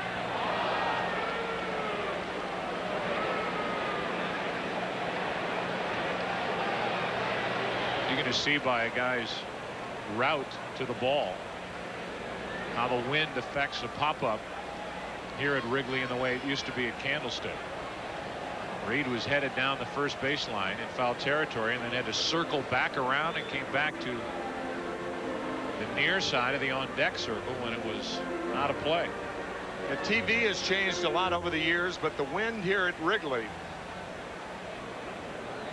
still something to talk about. Yep. Oh, yeah. Right. 2 balls, 2 strikes, second and third, 1 out.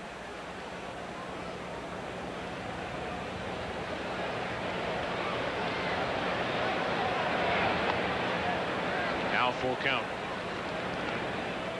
And I think still along the lines that you just went down, I don't think it's a given here that Hundley gets something to hit. In fact, go with him. Nope. Go with a pitch out of the strike zone and hope for the strikeout. Tapani has struck out 4.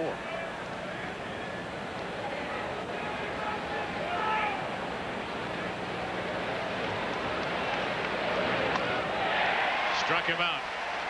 Up and in, 2 gone. Back-to-back strikeouts by Tapani here in the 6th inning. Fastball is out of the strike zone. So in order to have good control, it's very important to remember, often you're better off throwing a ball instead of a strike. That's what control is.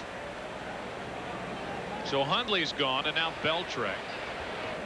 They may not intentionally pass him, but if they give him anything to hit, they're crazy.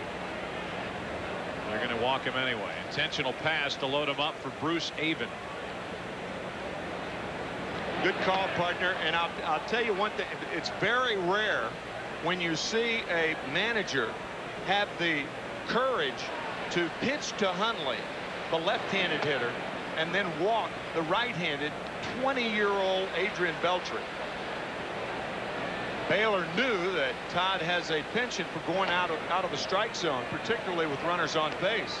And Adrian Beltre has been just red hot. Baylor does not want to see Beltre hit in this situation. Believe it or not, a guy in Tapani who has thrown over 180 innings this season just issued his first intentional walk of the season. Wow. How about that? And the bases are loaded for Avon. Avon has flied to center and struck out. A 3-1 Cub lead, and Tapani somewhere in the back of his mind is thinking about 6 blown saves that have happened behind him when he's left a game with a lead only to have the bullpen give it up. He's in the 6th inning and he misses with ball 1 to Avon.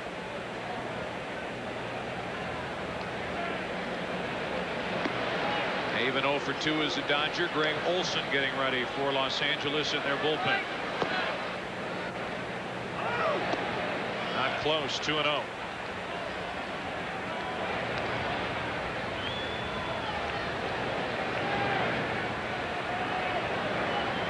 We talked earlier about Kevin Tapani and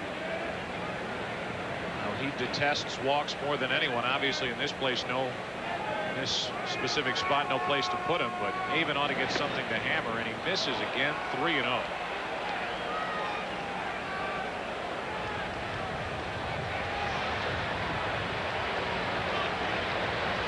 Avon with a count of 3-0. 3-1 Cubs here in the 6th inning. 3-1. Bases loaded for Avon, and it was Avon who had a grand slam home run against the Dodgers last year with the Florida Marlins. Here he comes on 3-1. That's ball 4 to make it a 1-run game. So the intentional pass to Beltre, the unintentional walk to Avon, that brings home Grzelcyk and makes it 3-2 here in the 6th.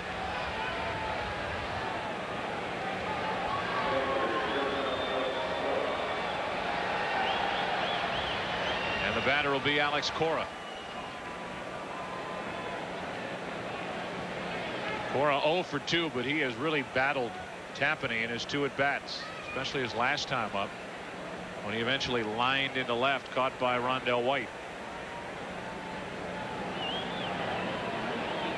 He has a chance to put the Dodgers back out in front. A strike from Tapani. I think baseball fans and even some people in baseball often have a tendency to blame the decision maker instead of the executioner. The decision was right to walk Beltre. The execution by Tapani wasn't. Cora lines one into center. That's a base hit. 1 run scores to tie it. Here comes another to the plate. Safe there. So's Beltre at the plate, and the Dodgers lead by 1.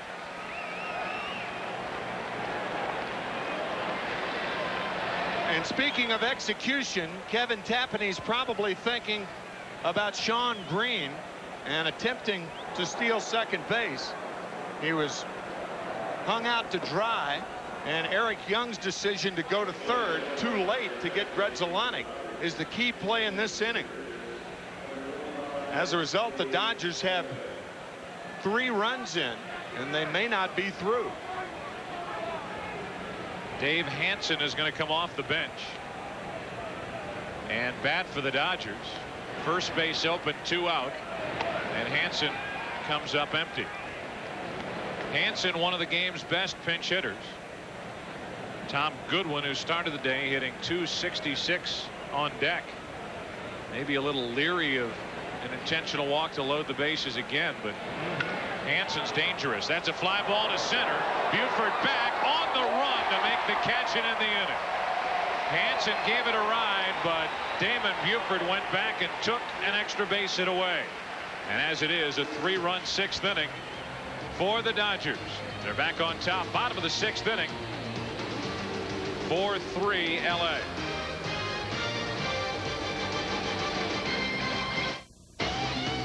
Fox Saturday Baseball is brought to you by your neighborhood 7-Eleven store.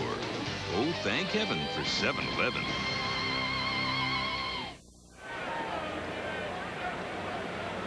Bottom of the 6th inning, and a big mistake made by the Cubs defensively in the top half. Yeah, all of the runs scored, all 3 runs were earned, but because of this play by Eric Young, allowing Sean Green to escape unscathed, and Kevin Tapani, questionable, the walk to Avon, and then the single by Cora. The Dodgers scored 3 runs. They're not unearned runs, but in my view, there should be a formula where they're not all charged to Tapani.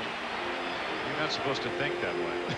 You're an ex-catcher, used to working with ex-pitchers who all gear their entire broadcast along those lines. That is true. Everything's an error. Nothing is a hit to these guys. Right. It's about 25 minutes past the hour of 2 o'clock Central Time. This is 3:25 in the East, and for the New York audience, at the top of the hour, we will be switching you to the Yankees and A's. David Cone getting pounded again last night. I'll say again, he had at least turned in a couple of good starts between shellackings, but he is back on the downside. Catcher cam now. We are in the present, maybe even the future. 1 ball, 1 strike.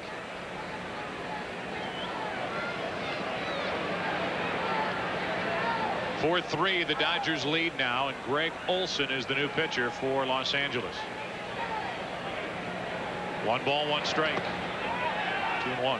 So in 61 years, baseball and the televising of baseball has gone from one overhead camera to a camera behind the plate worn by the catcher on his mask. That's pretty cool. And again, that's from an ex-catcher. 2 balls and a strike. 3-1 on Sosa. Olson on the mound, the second pitcher of the day for the Dodgers.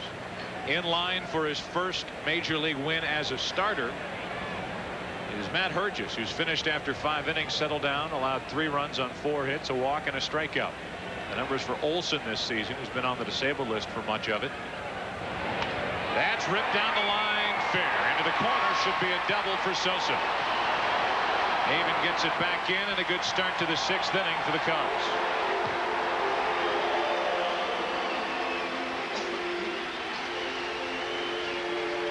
From catcher cam, up and in on the 3-1 fastball to Sosa. Sammy's a tough enough hitter, but when he knows what's coming and gets it, lethal. Guys are showing off now down there in the truck. You notice that? Yeah. Tying run at second with nobody out. Rondell White, Damon Buford, and Willie Green will take their hacks and try to tie this game with a hit. Put the Cubs on top with the long ball. The Cubs as a group have hit only 155 home runs. And as a team come in hitting .259, which is 14th in the National League.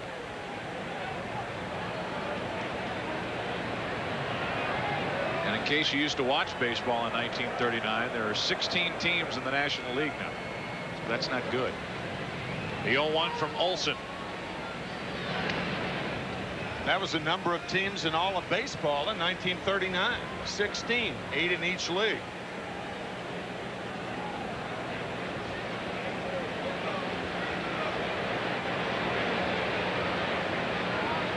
One ball, one strike. Runner at second. The tying run. Nobody out. White is 0 for 1.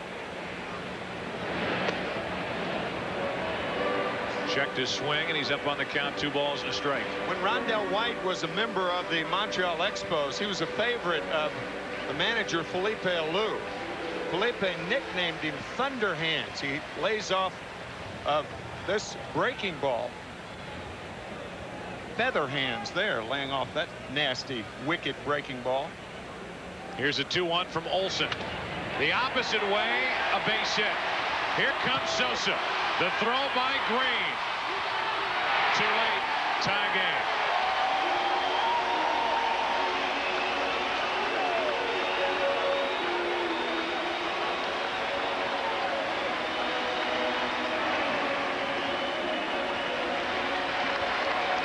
I am not a proponent of catchers wearing their masks. However, you could see that peek toward third base to look at the runner. But the one reason that I don't think wearing the mask when you're trying to make the tag at home is your peripheral vision is cut down. Hundley blocks the plate, or wanted to, but Sosa comes through that lane left open by Todd because he had to go down and block the ball. You can see, as we showed you the catcher cam shot, that he never turned and saw Sosa because he was playing the short hop. Right. And there's a ball low to Damon Buford.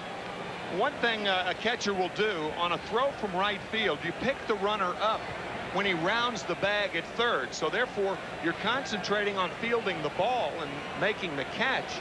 You don't know where he is. By taking the mask off, you have a better presence and a better feel for the runner. But there are an awful lot of catchers who don't agree with that. It used to be you would never. There's the base hit to right field. Now watch Sosa. There's the look right there. Back to right. And Todd dropped the ball. Even had he come up with it, though, Sosa's sliding to the outside, and he still scores. Goes with the headstand at the end of the play. 2 balls, no strikes. And that's foul. It's trying to get out of play, and it will. Would you have been amenable to some upstart network to put a camera on your mask? I would have, yeah. I mean, not that really, even though we're appreciative of Todd and all the catchers who have agreed to wear that, but to me, it's not really an encumbrance for a catcher. I would not have worn a mask and trying to make a tag at home plate. That never used to happen, ever. But now, 85–90% of the catchers do it. Here's another question for you. When you caught, did you have to look into the dugout before every pitch like these major league catchers do now? Never. Talk about a change in the game with managers over there calling for everything. They call for step-offs. They call for throws to first base. Davey Johnson, however, is one guy who does not employ that. Buford out in front, 2 balls, 2 strikes. I know Davey's been criticized some for that he doesn't have enough presence on the field once the game begins. Davey is of a mind that these guys are major league players, and when you really think about what Davey Johnson, his philosophy about managing, these guys should know how to play, and he's right. Well, there he is looking into the dugout. I'm not saying he never does it, but he doesn't do it on a regular basis. You're trying to get me there, weren't you? Hey, he looked into the dugout. That's all I'm saying. He's looking into the... Actually, he's looking down for third base coach. That's what you do. Now he's looking at the dugout again.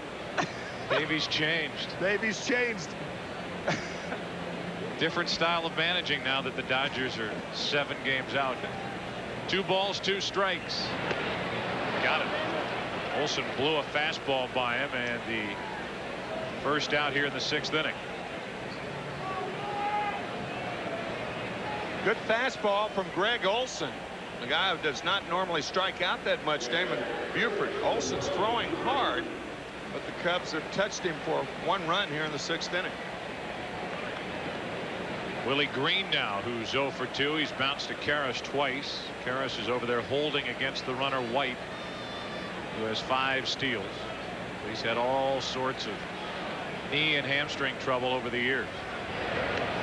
One of the reasons why the Yankees didn't bust down the door trying to get him. You see, Todd is not looking at Davy Johnson. Davy Johnson realizes Todd Hundley is a professional catcher. He knows what to do. He's not looking over there. He's looking at the first base coach, third base coach. Davy Johnson does not run the club from the dugout. Obviously, he runs the club, but not the movement on the field.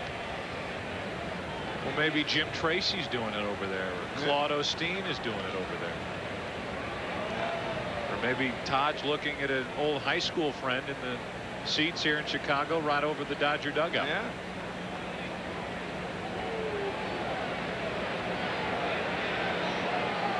Runner at first, 1 out, 1 ball, 1 strike. You know what? What? It is Tracy. I'm looking down in the Dodger dugout right now, and it is Jim Tracy. So, okay. All right. I'll admit I was wrong about the Dodger team not giving step off, throw to first to Todd Hundley, but Davy Johnson's not doing it. Okay. There's Tracy in the top box, and there he's going through the signs over there. 2 balls and a strike. White on the run as Green swings and misses, and they get Rondell White. Quick tag by Cora.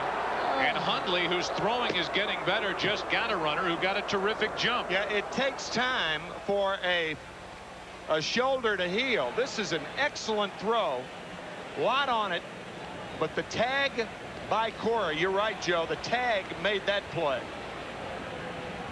Right on the rear end, and Rondell White is caught stealing, and catcher cam is spinning out of control. Rondell White is hurt. You just hate to see those head-first slides. A lot of organizations now are teaching no head-first slides in their minor league system, but there's so many ways to get hurt when you're sliding in like that. It's not worth it. Like the left hand, maybe the left thumb got caught on the bag, but one thing that's been true since 1939, don't guess about an injury. Grzelcyk, what a play down in the bullpen. Mark Grzelcyk ends the at-bat for Willie Green and the 6th inning. But in the inning, leadoff double by Sosa, RBI hit by White, and after 6, we're tied at 4.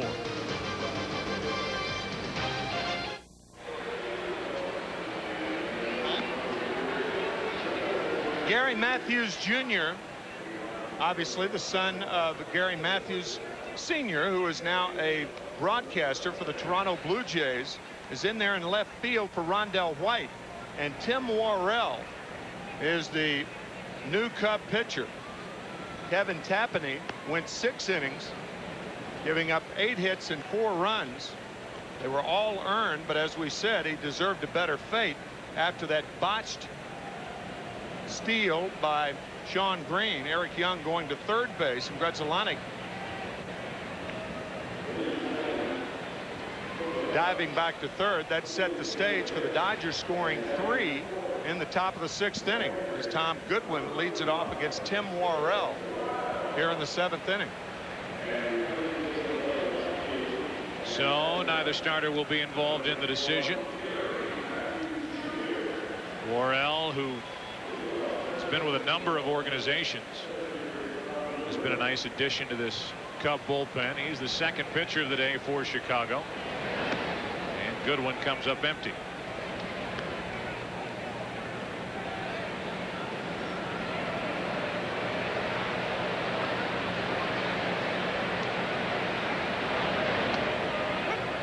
2.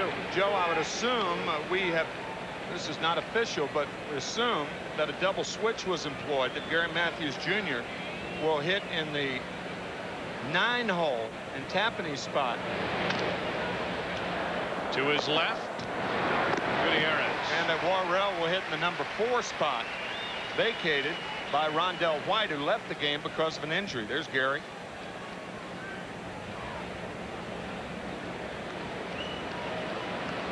So Matthews in the game, turned 26 yesterday. He takes over for Rondell White, bats 9th, and the pitcher is hitting in the number 4 spot. Goodwin is now 1 out of 4 on the day, and the batter is Grzelcyk, who's had a nice afternoon. An RBI double, a single, a run scored. And he lines one right at Eric Young. 2 out.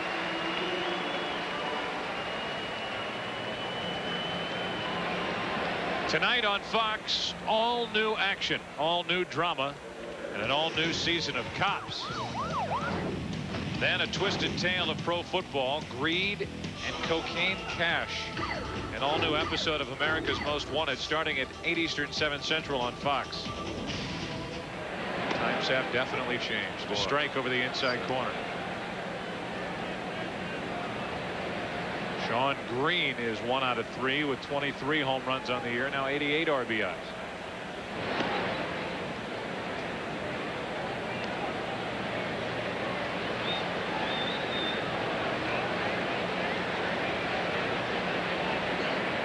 Two out, bases empty, a ball and a strike on Green. On the corner, good pitch, strike 2. Times have changed, Joe, but even the late 30s, the end of the Depression, the United States was to enter the war in 1941. But in the late 30s, Elliot Ness was chasing around Chicago. Yes. Al Capone's gangs were rampant up in Cicero and Chicago proper. Here's our RF camera now up on the roof. Looking down at the at-bat and a 2-2 count. Pitch fouled away. And it was then that the groundwork was laid for one of the most embarrassing moments in television history, and Geraldo Rivera with the Al Capone vault. And here we have rubble and rubble. Still 2-2 on Sean Green. Some fine that was, huh? Here's an old nail.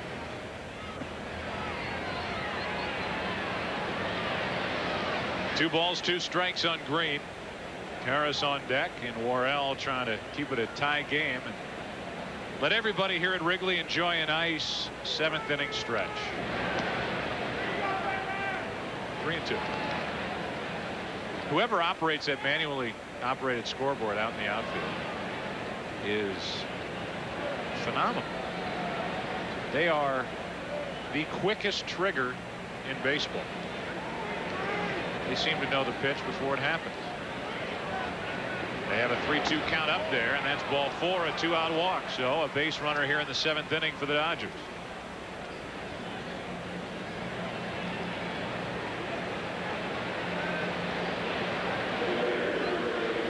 Eric Karras now with 2 out.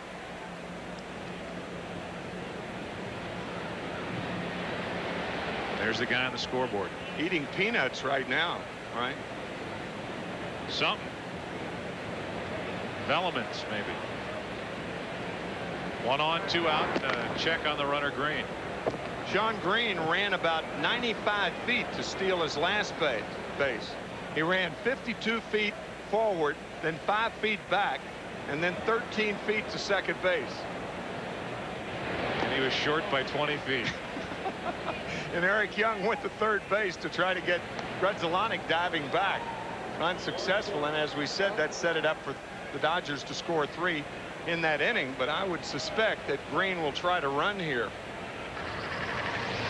Here it is one more time. Karras has struck out, and there is Green. Of course, I estimated that about 82 feet, then back 5, and then I'll give it to you. all right. You would have been safe years ago. There wouldn't have been a replay of it. 1 ball, no strikes. 1 on, 2 out. Karras grounds to third. Green the short way, and the inning is over. We are tied through 6.5 here at Wrigley. All right, let me hear you. Let me hear it. Fox Sports, home of the 2000 World Series. Back after this from your local Fox station. Well, who has the A&W fan cam found for us today? Sweet Home Chicago.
Center field, back is Goodwin at the wall. Sweet Home Chicago home run. Gutierrez goes deep, and it's 5-4. Cubs in the 7th.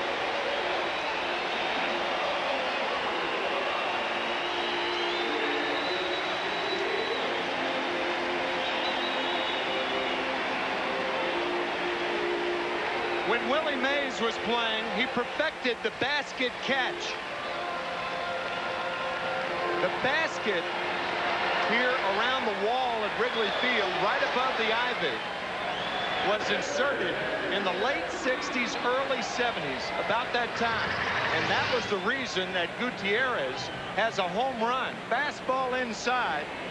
Watch this basket catch.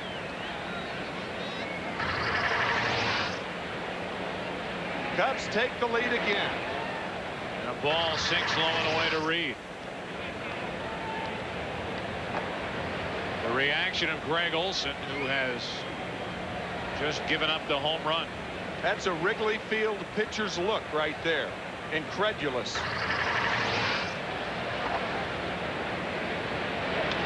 Ernie Banks, Mr. Cub, used to hit a few into those baskets. Ernie had the perfect stroke for this ballpark. 368 into the slots. Actually, it's longer down the lines. There's Mr. Cub, number 14. Those low line drive home runs into left center field. That was his slot. Here's a 1-1 to Reed on the outside corner. Back to the home run.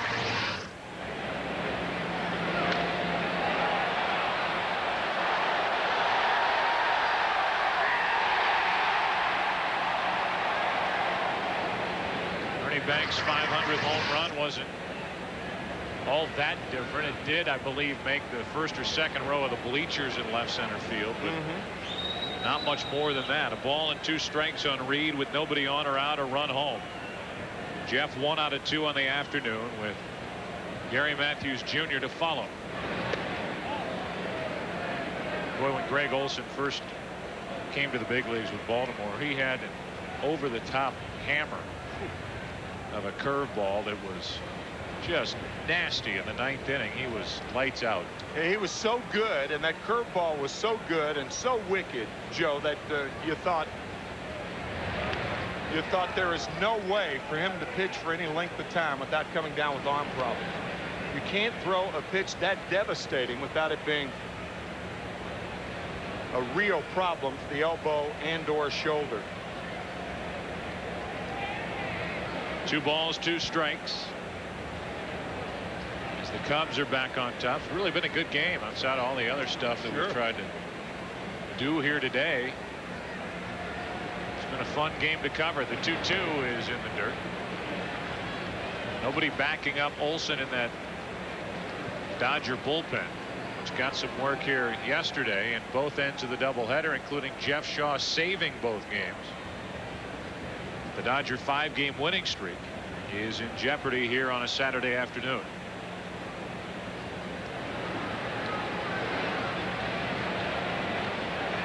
Three balls, 2 strikes. Jeff Reed trying to get something going after the home run.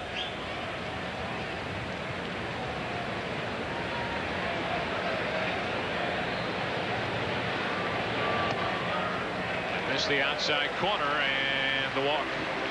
First walk handed out by Olson. Here's home run number 500 for Ernie Banks, May 12th, 1970, with Atlanta here.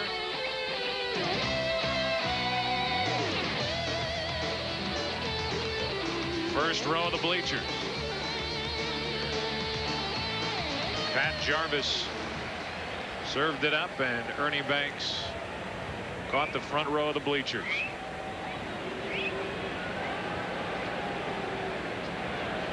Banks became a Hall of Famer in 1977, played for the Cubs from 53 to 71.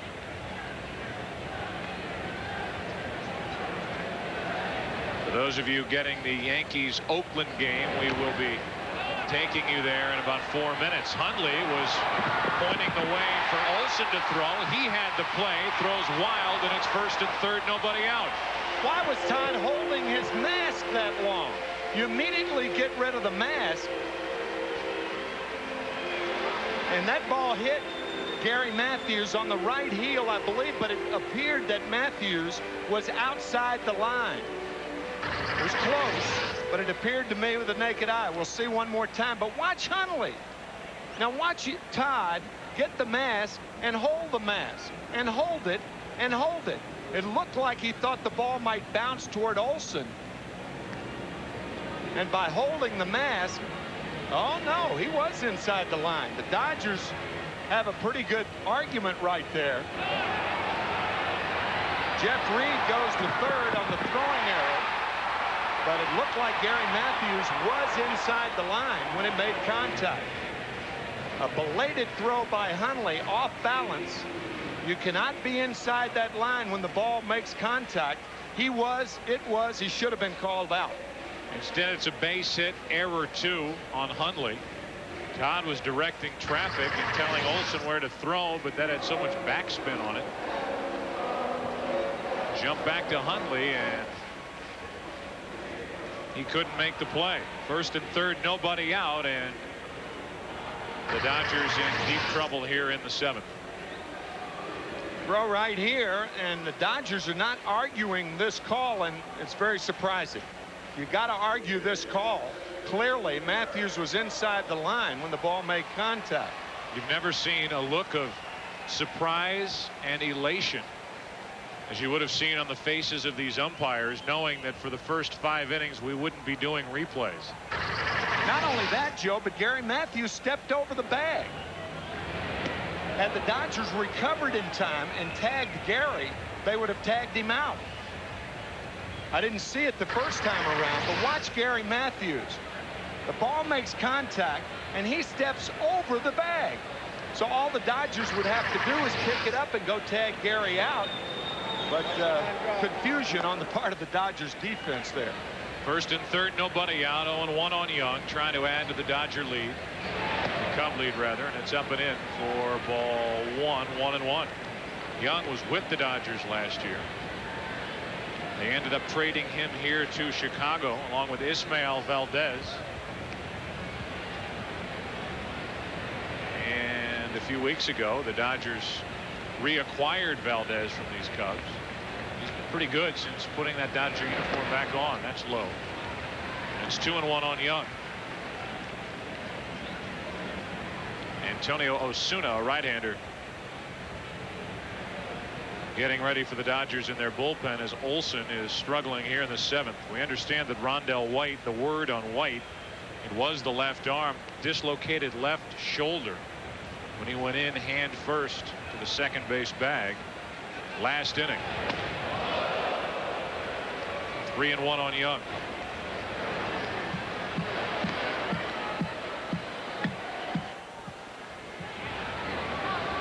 Alex Heredia, a left-hander, getting ready for Chicago.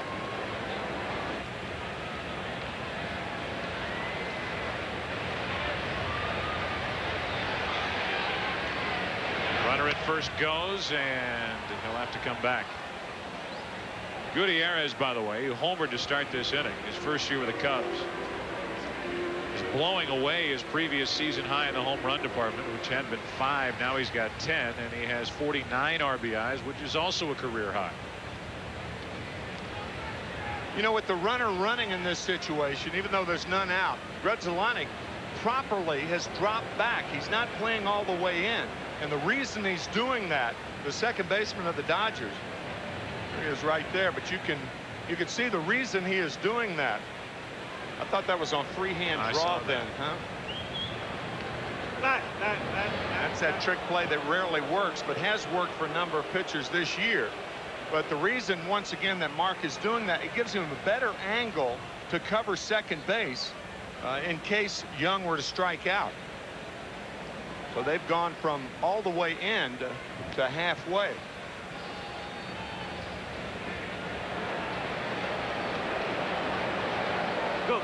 Going again on 3-2, and Young lines it into left field. Avon makes the catch, a sac fly. Back to first is Matthews, and the Cubs are up by 2. RBI number 40 for Eric Young.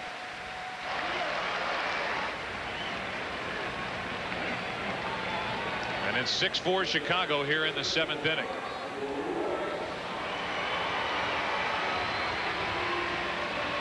This inning properly has Davy Johnson scratching his head. Here's Grace with 1 on, 1 out. We now send the New York audience to the beginning of the Yankee game at Oakland on Channel 5 WNYW. Bye-bye.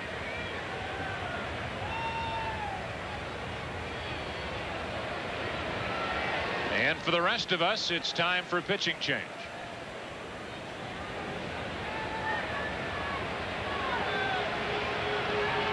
Olsen hands off. Osuna coming in.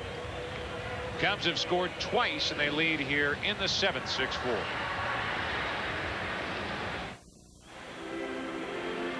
.7-11 game summary looks like this. Grudzielanek an RBI double in the 3rd. When it was 1961, the Cubs got 3 runs when it was 1969. If they stay true to form, they'll blow this lead later in the game, as they did in '69. The Dodgers 3 runs on 3 hits when we were showing you 1996, and that happened in the 6th. And here in the 7th, the homer by Gutierrez, a walk to Reed, who was scored thanks to a hit and an error on a ball hit by Gary Matthews Jr. and a sac fly by Eric Young. Now it's Grace against Osuna, and it's 2-0.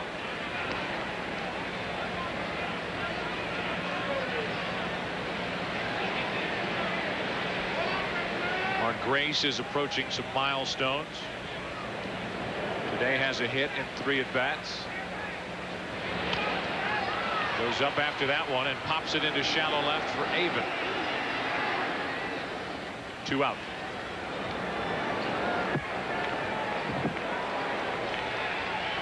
Talk about Mark Grace and where he is in this all-time Cub list. I think the jury is still out as to whether he finishes his career as a Cub. He wants to play another couple of years. He signed only through this year. He's kind of been working on a year-by-year basis. He had said publicly, as Sosa digs in, that he might end up, or he'd like to end up out in San Diego where he grew up. But they just signed Ryan Klesko to a contract extension, so that kind of scraps that plan. Here's Sosa, 1 on, 2 out, facing Osuna, taking strike 1. I know one team that Mark will not be with next year, and that's the Colorado Rockies, not with Todd Helton as their first baseman.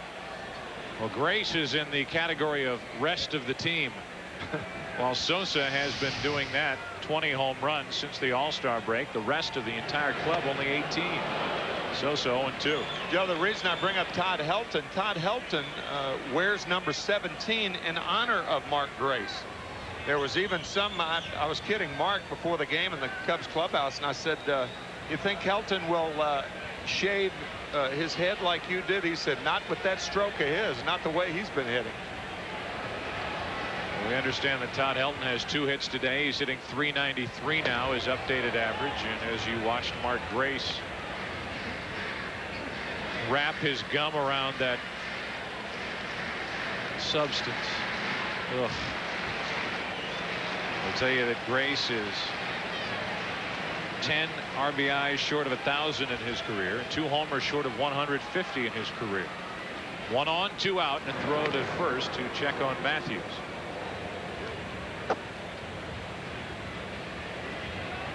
Remember, the pitcher is due to bat after Sosa. Because of that, Brant Brown is in the on-deck circle, but Sosa's set up at 1 and 2. And he strikes out. Good work by Osuna. Came on to get Grace and Sosa, but in the inning, 1 earned run, 1 unearned run. And that'll do it for the Cubs in the 7th. Leadoff home run from Ricky Gutierrez. Not too sweet for Greg Olson. 6-4 Chicago.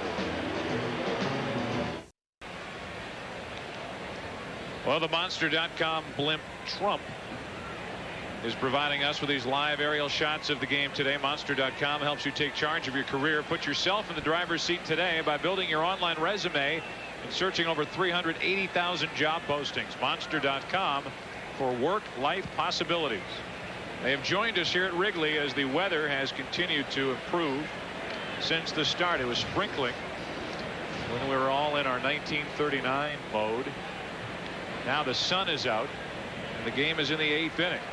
Hundley, Beltre, and Avon will bat, or at least they are the scheduled hitters for the Dodgers, down by 2 facing Tim Worrell. Hundley's 0 for 3 and he's had a rough day at the plate. Bounced into a double play in the 2nd, struck out after a hit and on the steal by Karras in the 4th. Struck out with 2nd and 3rd, 1 out in the 6th. 1-1.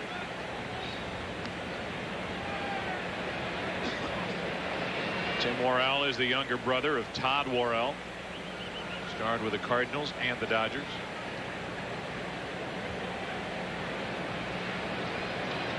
Here's a 1-1.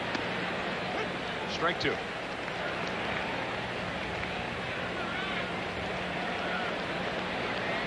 Somewhere in the back of his mind, Todd Hundley is thinking about trying to avoid his 3rd consecutive strikeout.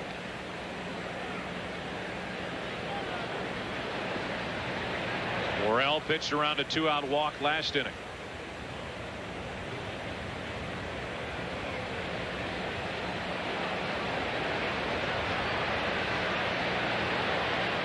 Reed wants it down and Hundley fouls it off to the right.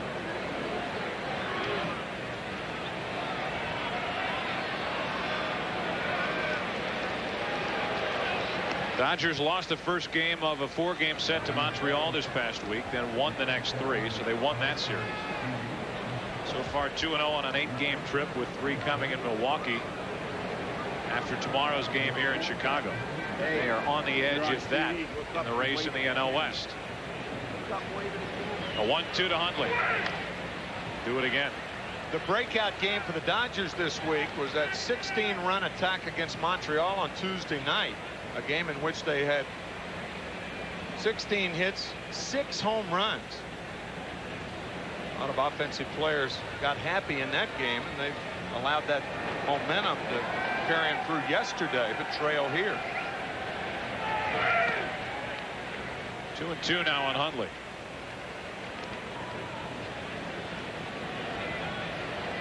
Red hot Adrian Beltre waits to hit next.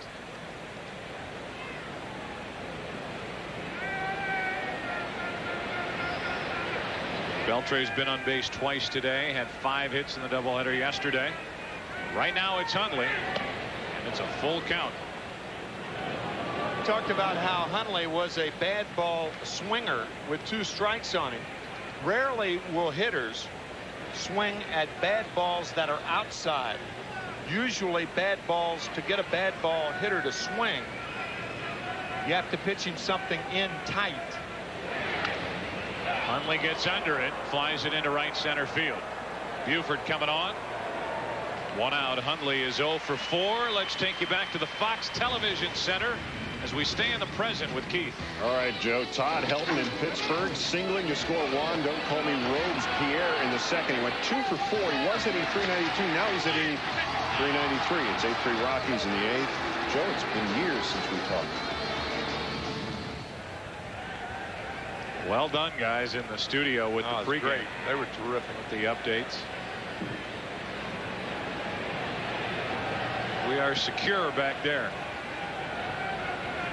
Here is Beltre, and there's another pop-up shallow center. Out goes Young, in comes Buford. They let Eric have it. Young puts it away. 2 out.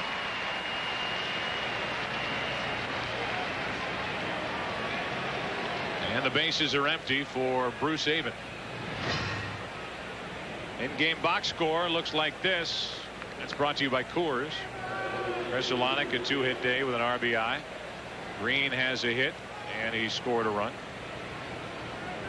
Alex Cora with a 2-out, 2-run single back in the 6th inning, which put the Dodgers on top by 1, but the Cubs tied in the 6th.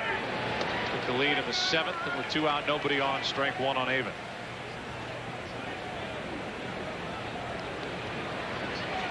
First day as a Dodger, and he is 0 for 2 with a walk and a run batted in. Tim Worrell is giving 2 strong innings here to Don Baylor and the Cubs.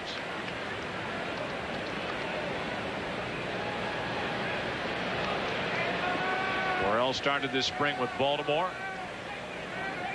Cut him loose. Now he's a Cub, and he's 1-2 on Avon.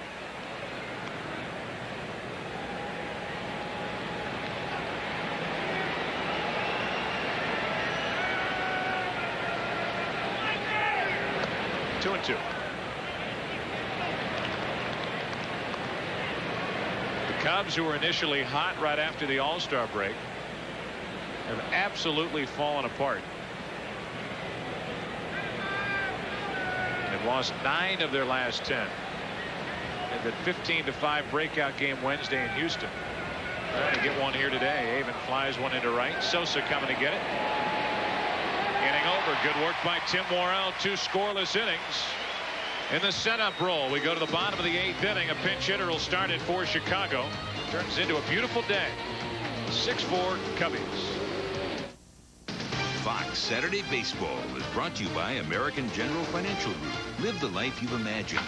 By Desenex Max. Got athlete's foot? Cure it to the max. New Desenex Max.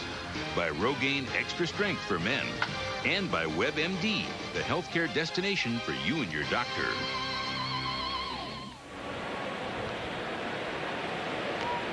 We welcome you back to a windy day here at Wrigley, which is almost redundant. Quite literally, from a skybox seat, the Monster.com blimp is providing us with live shots today. Monster.com for work, life, and possibilities as Osuna goes back to the hill. Talked about that RF camera.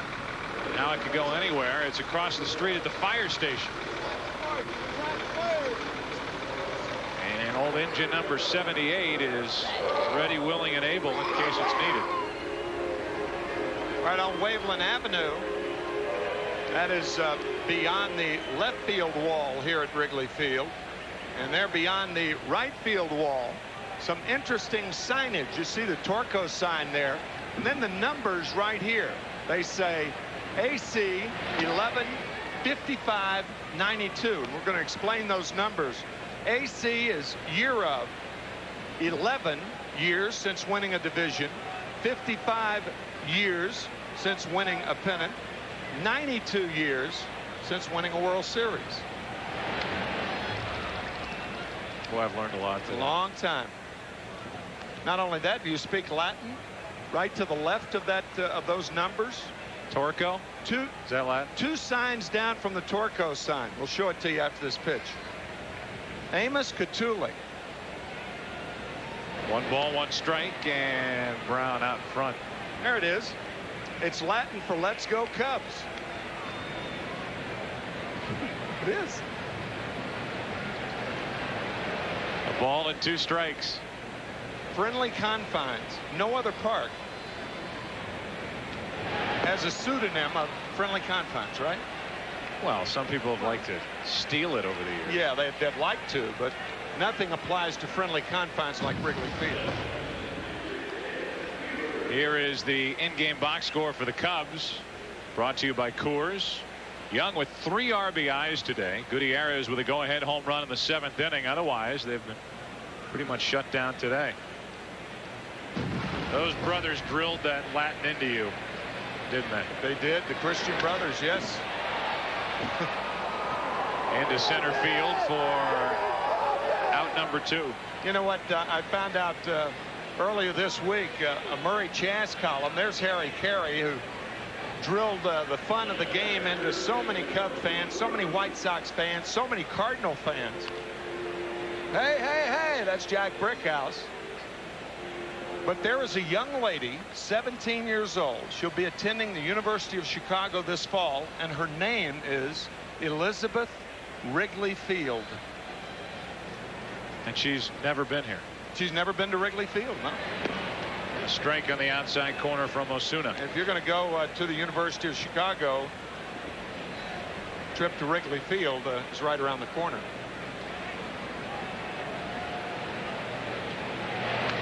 Green, strike 2.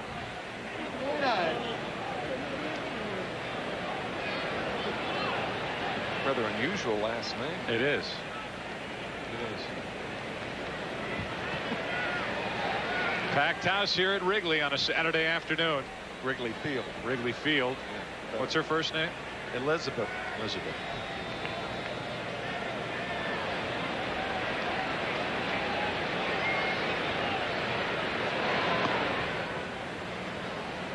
One and 2.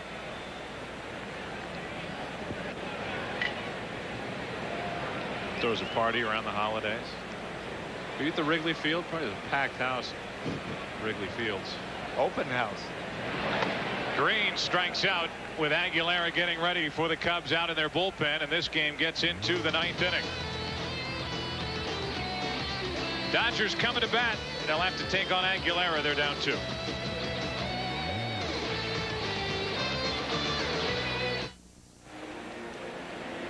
Well, Rick Aguilera takes over for the Cubs. One of the best at doing this, although he's been doing this for a long time. He'll take on Alex Cora to start the inning, then a pinch hitter, then Tom Goodwin, and he's protecting a 2-run lead.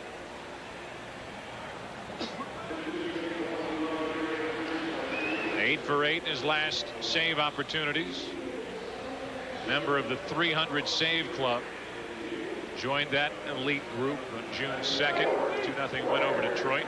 13th big leaguer to reach that 300 save plateau or higher.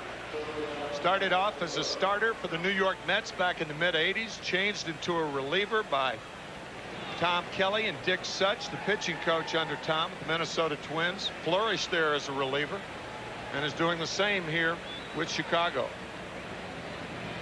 Cora first up, and a strike on the outside corner.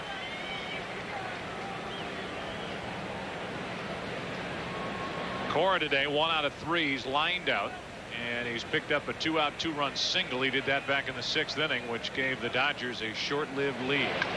Right back at Aguilera off his pitching hand, and a base hit. Hopefully Aguilera is all right.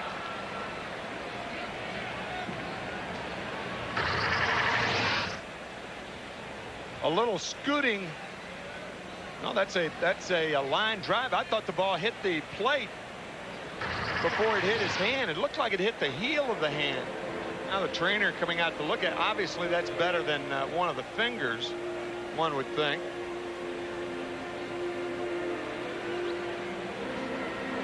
So while they talk to and evaluate Aguilera, we'll remind you next week on Fox Saturday Baseball, Tim and I will be in St. Louis when Mike Piazza and the Mets take on Jim Edmonds and the Cardinals, or Sammy Sosa and the Cubs. Try to slow down the Giants, first place in the NL West, plus other regional action. Coverage starts at 12:30 Eastern and Pacific. Check your local listings. Joe, I've got to ask you the most recent on Mark McGwire. Well, there is nothing that is new. recent on McGwire. He has made virtually, Well, little progress. He's been shut down since he last played on the 6th of July. And I think it's a distinct possibility that he doesn't play again this year. They have tried to be positive. They've tried to put a good spin on it, but you know, he's been shut down now. He's been playing the 26th of August for basically 50 days, give or take. He's not getting any better or doing any baseball related activities to any rigorous degree. And I think it's I think the chances now are more likely that he doesn't play again. And if he comes back this year, then I think it'll be more in the category of a surprise. One on, nobody out. Ball that hit the outside corner, strike one. I'll say this, I've had a chance to see his routine and his rehabbing back in St. Louis. He is working so hard to try to come back at least 4 hours a day dedicated to his right knee. If anybody's going to come back from it, it's going to be him. So for the Cardinals' sake, and I think for baseball's sake in the postseason, if they get there, and Leyritz gets into it with Charlie Williams briefly, be good for the Cardinals if he came back. I'll tell you, Joe, if I'm an umpire and a batter did that to me, I'd run him right now. Umpires do not like to be shown up, and Leyritz dropping his bat and looking back at Charlie Williams. I mean, to me, that's grounds to see you later. 0-2 from Aguilera.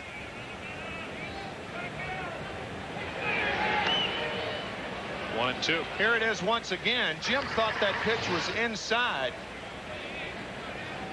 It appeared to have had a corner. Now watch Leyritz. He just drops the bat. There are ways to argue, and there are other ways to show an umpire up, and he showed him up then. A ball and 2 strikes on Leyritz. Tying run at the plate, and that's down the right field line. A long run for Sosa. Might not get there, but it's foul. Just fading into the seats, and it's still 1-2.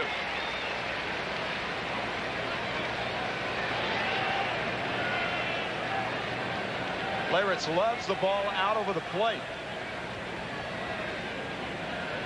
Arguably the biggest hit in the last 2 decades, the 3-run home run.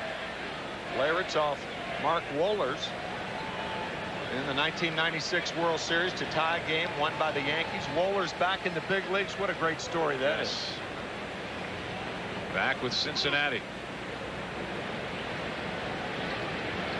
He's had a little injury trouble here lately, but when he's been healthy and on the mound, he's pitched very well.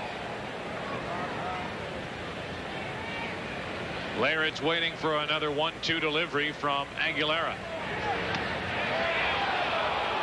A little more inside. It's 2-2.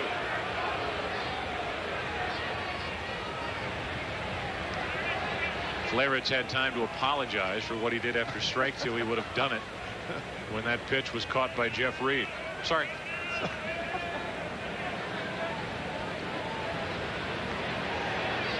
Oscar Acosta is the pitching coach for the Cubs. That's down and in. 3-2.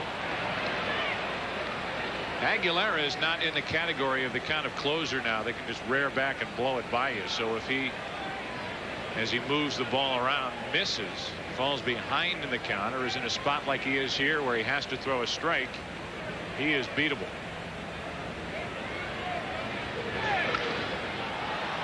In the air to left, Matthews Jr. with the glasses on. 1 out.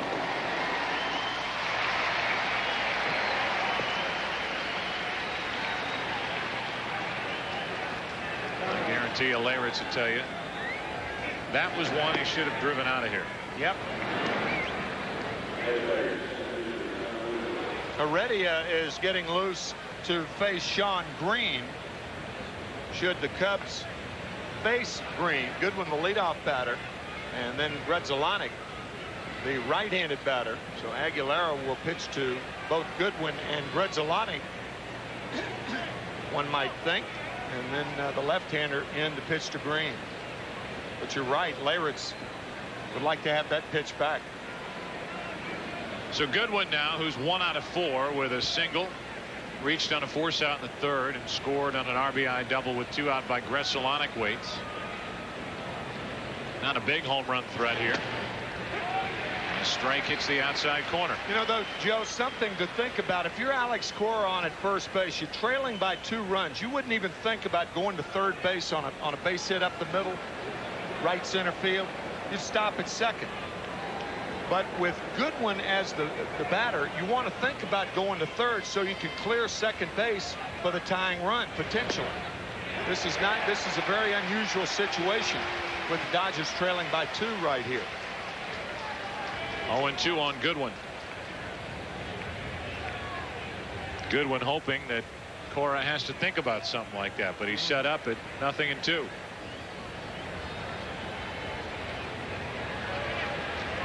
Aguilera with help in the bullpen if he needs it.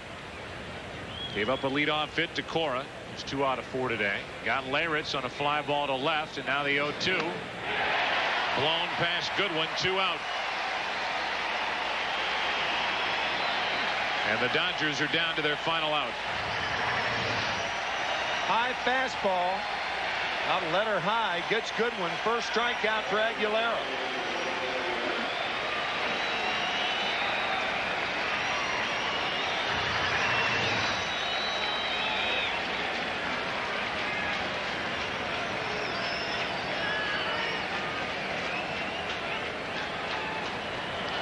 Tim Worrell would get the win if Aguilera can get 1 more out before the Dodgers come up with a couple. Tying run at the plate, that should do it. Gutierrez flips and the Cubs win it.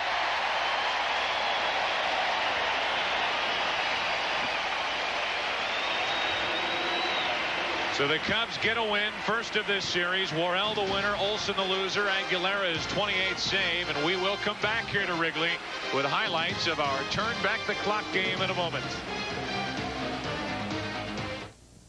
Fox Saturday Baseball is brought to you by Original Coors. When you're an original, you do it your own way. Original Coors. By Energizer E², the battery with a heart of titanium.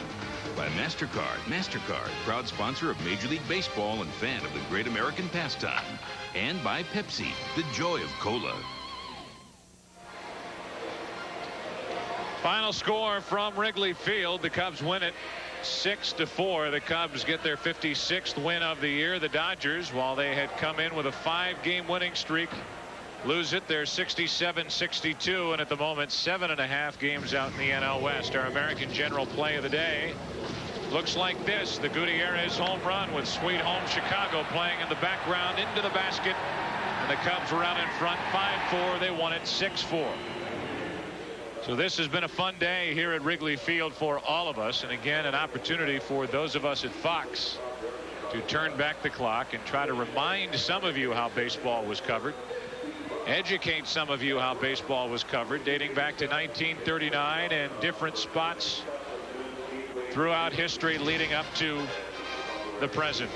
Today's game produced by Michael Weissman, directed by Bill Webb. The associate director, wonderful job as always from Aaron Stoikov, and our broadcast associate Derek Manning, technical manager Dave Hill, senior producer of the studio show Scott Ackerson, produced by Gary Lang, directed by Bob Levy.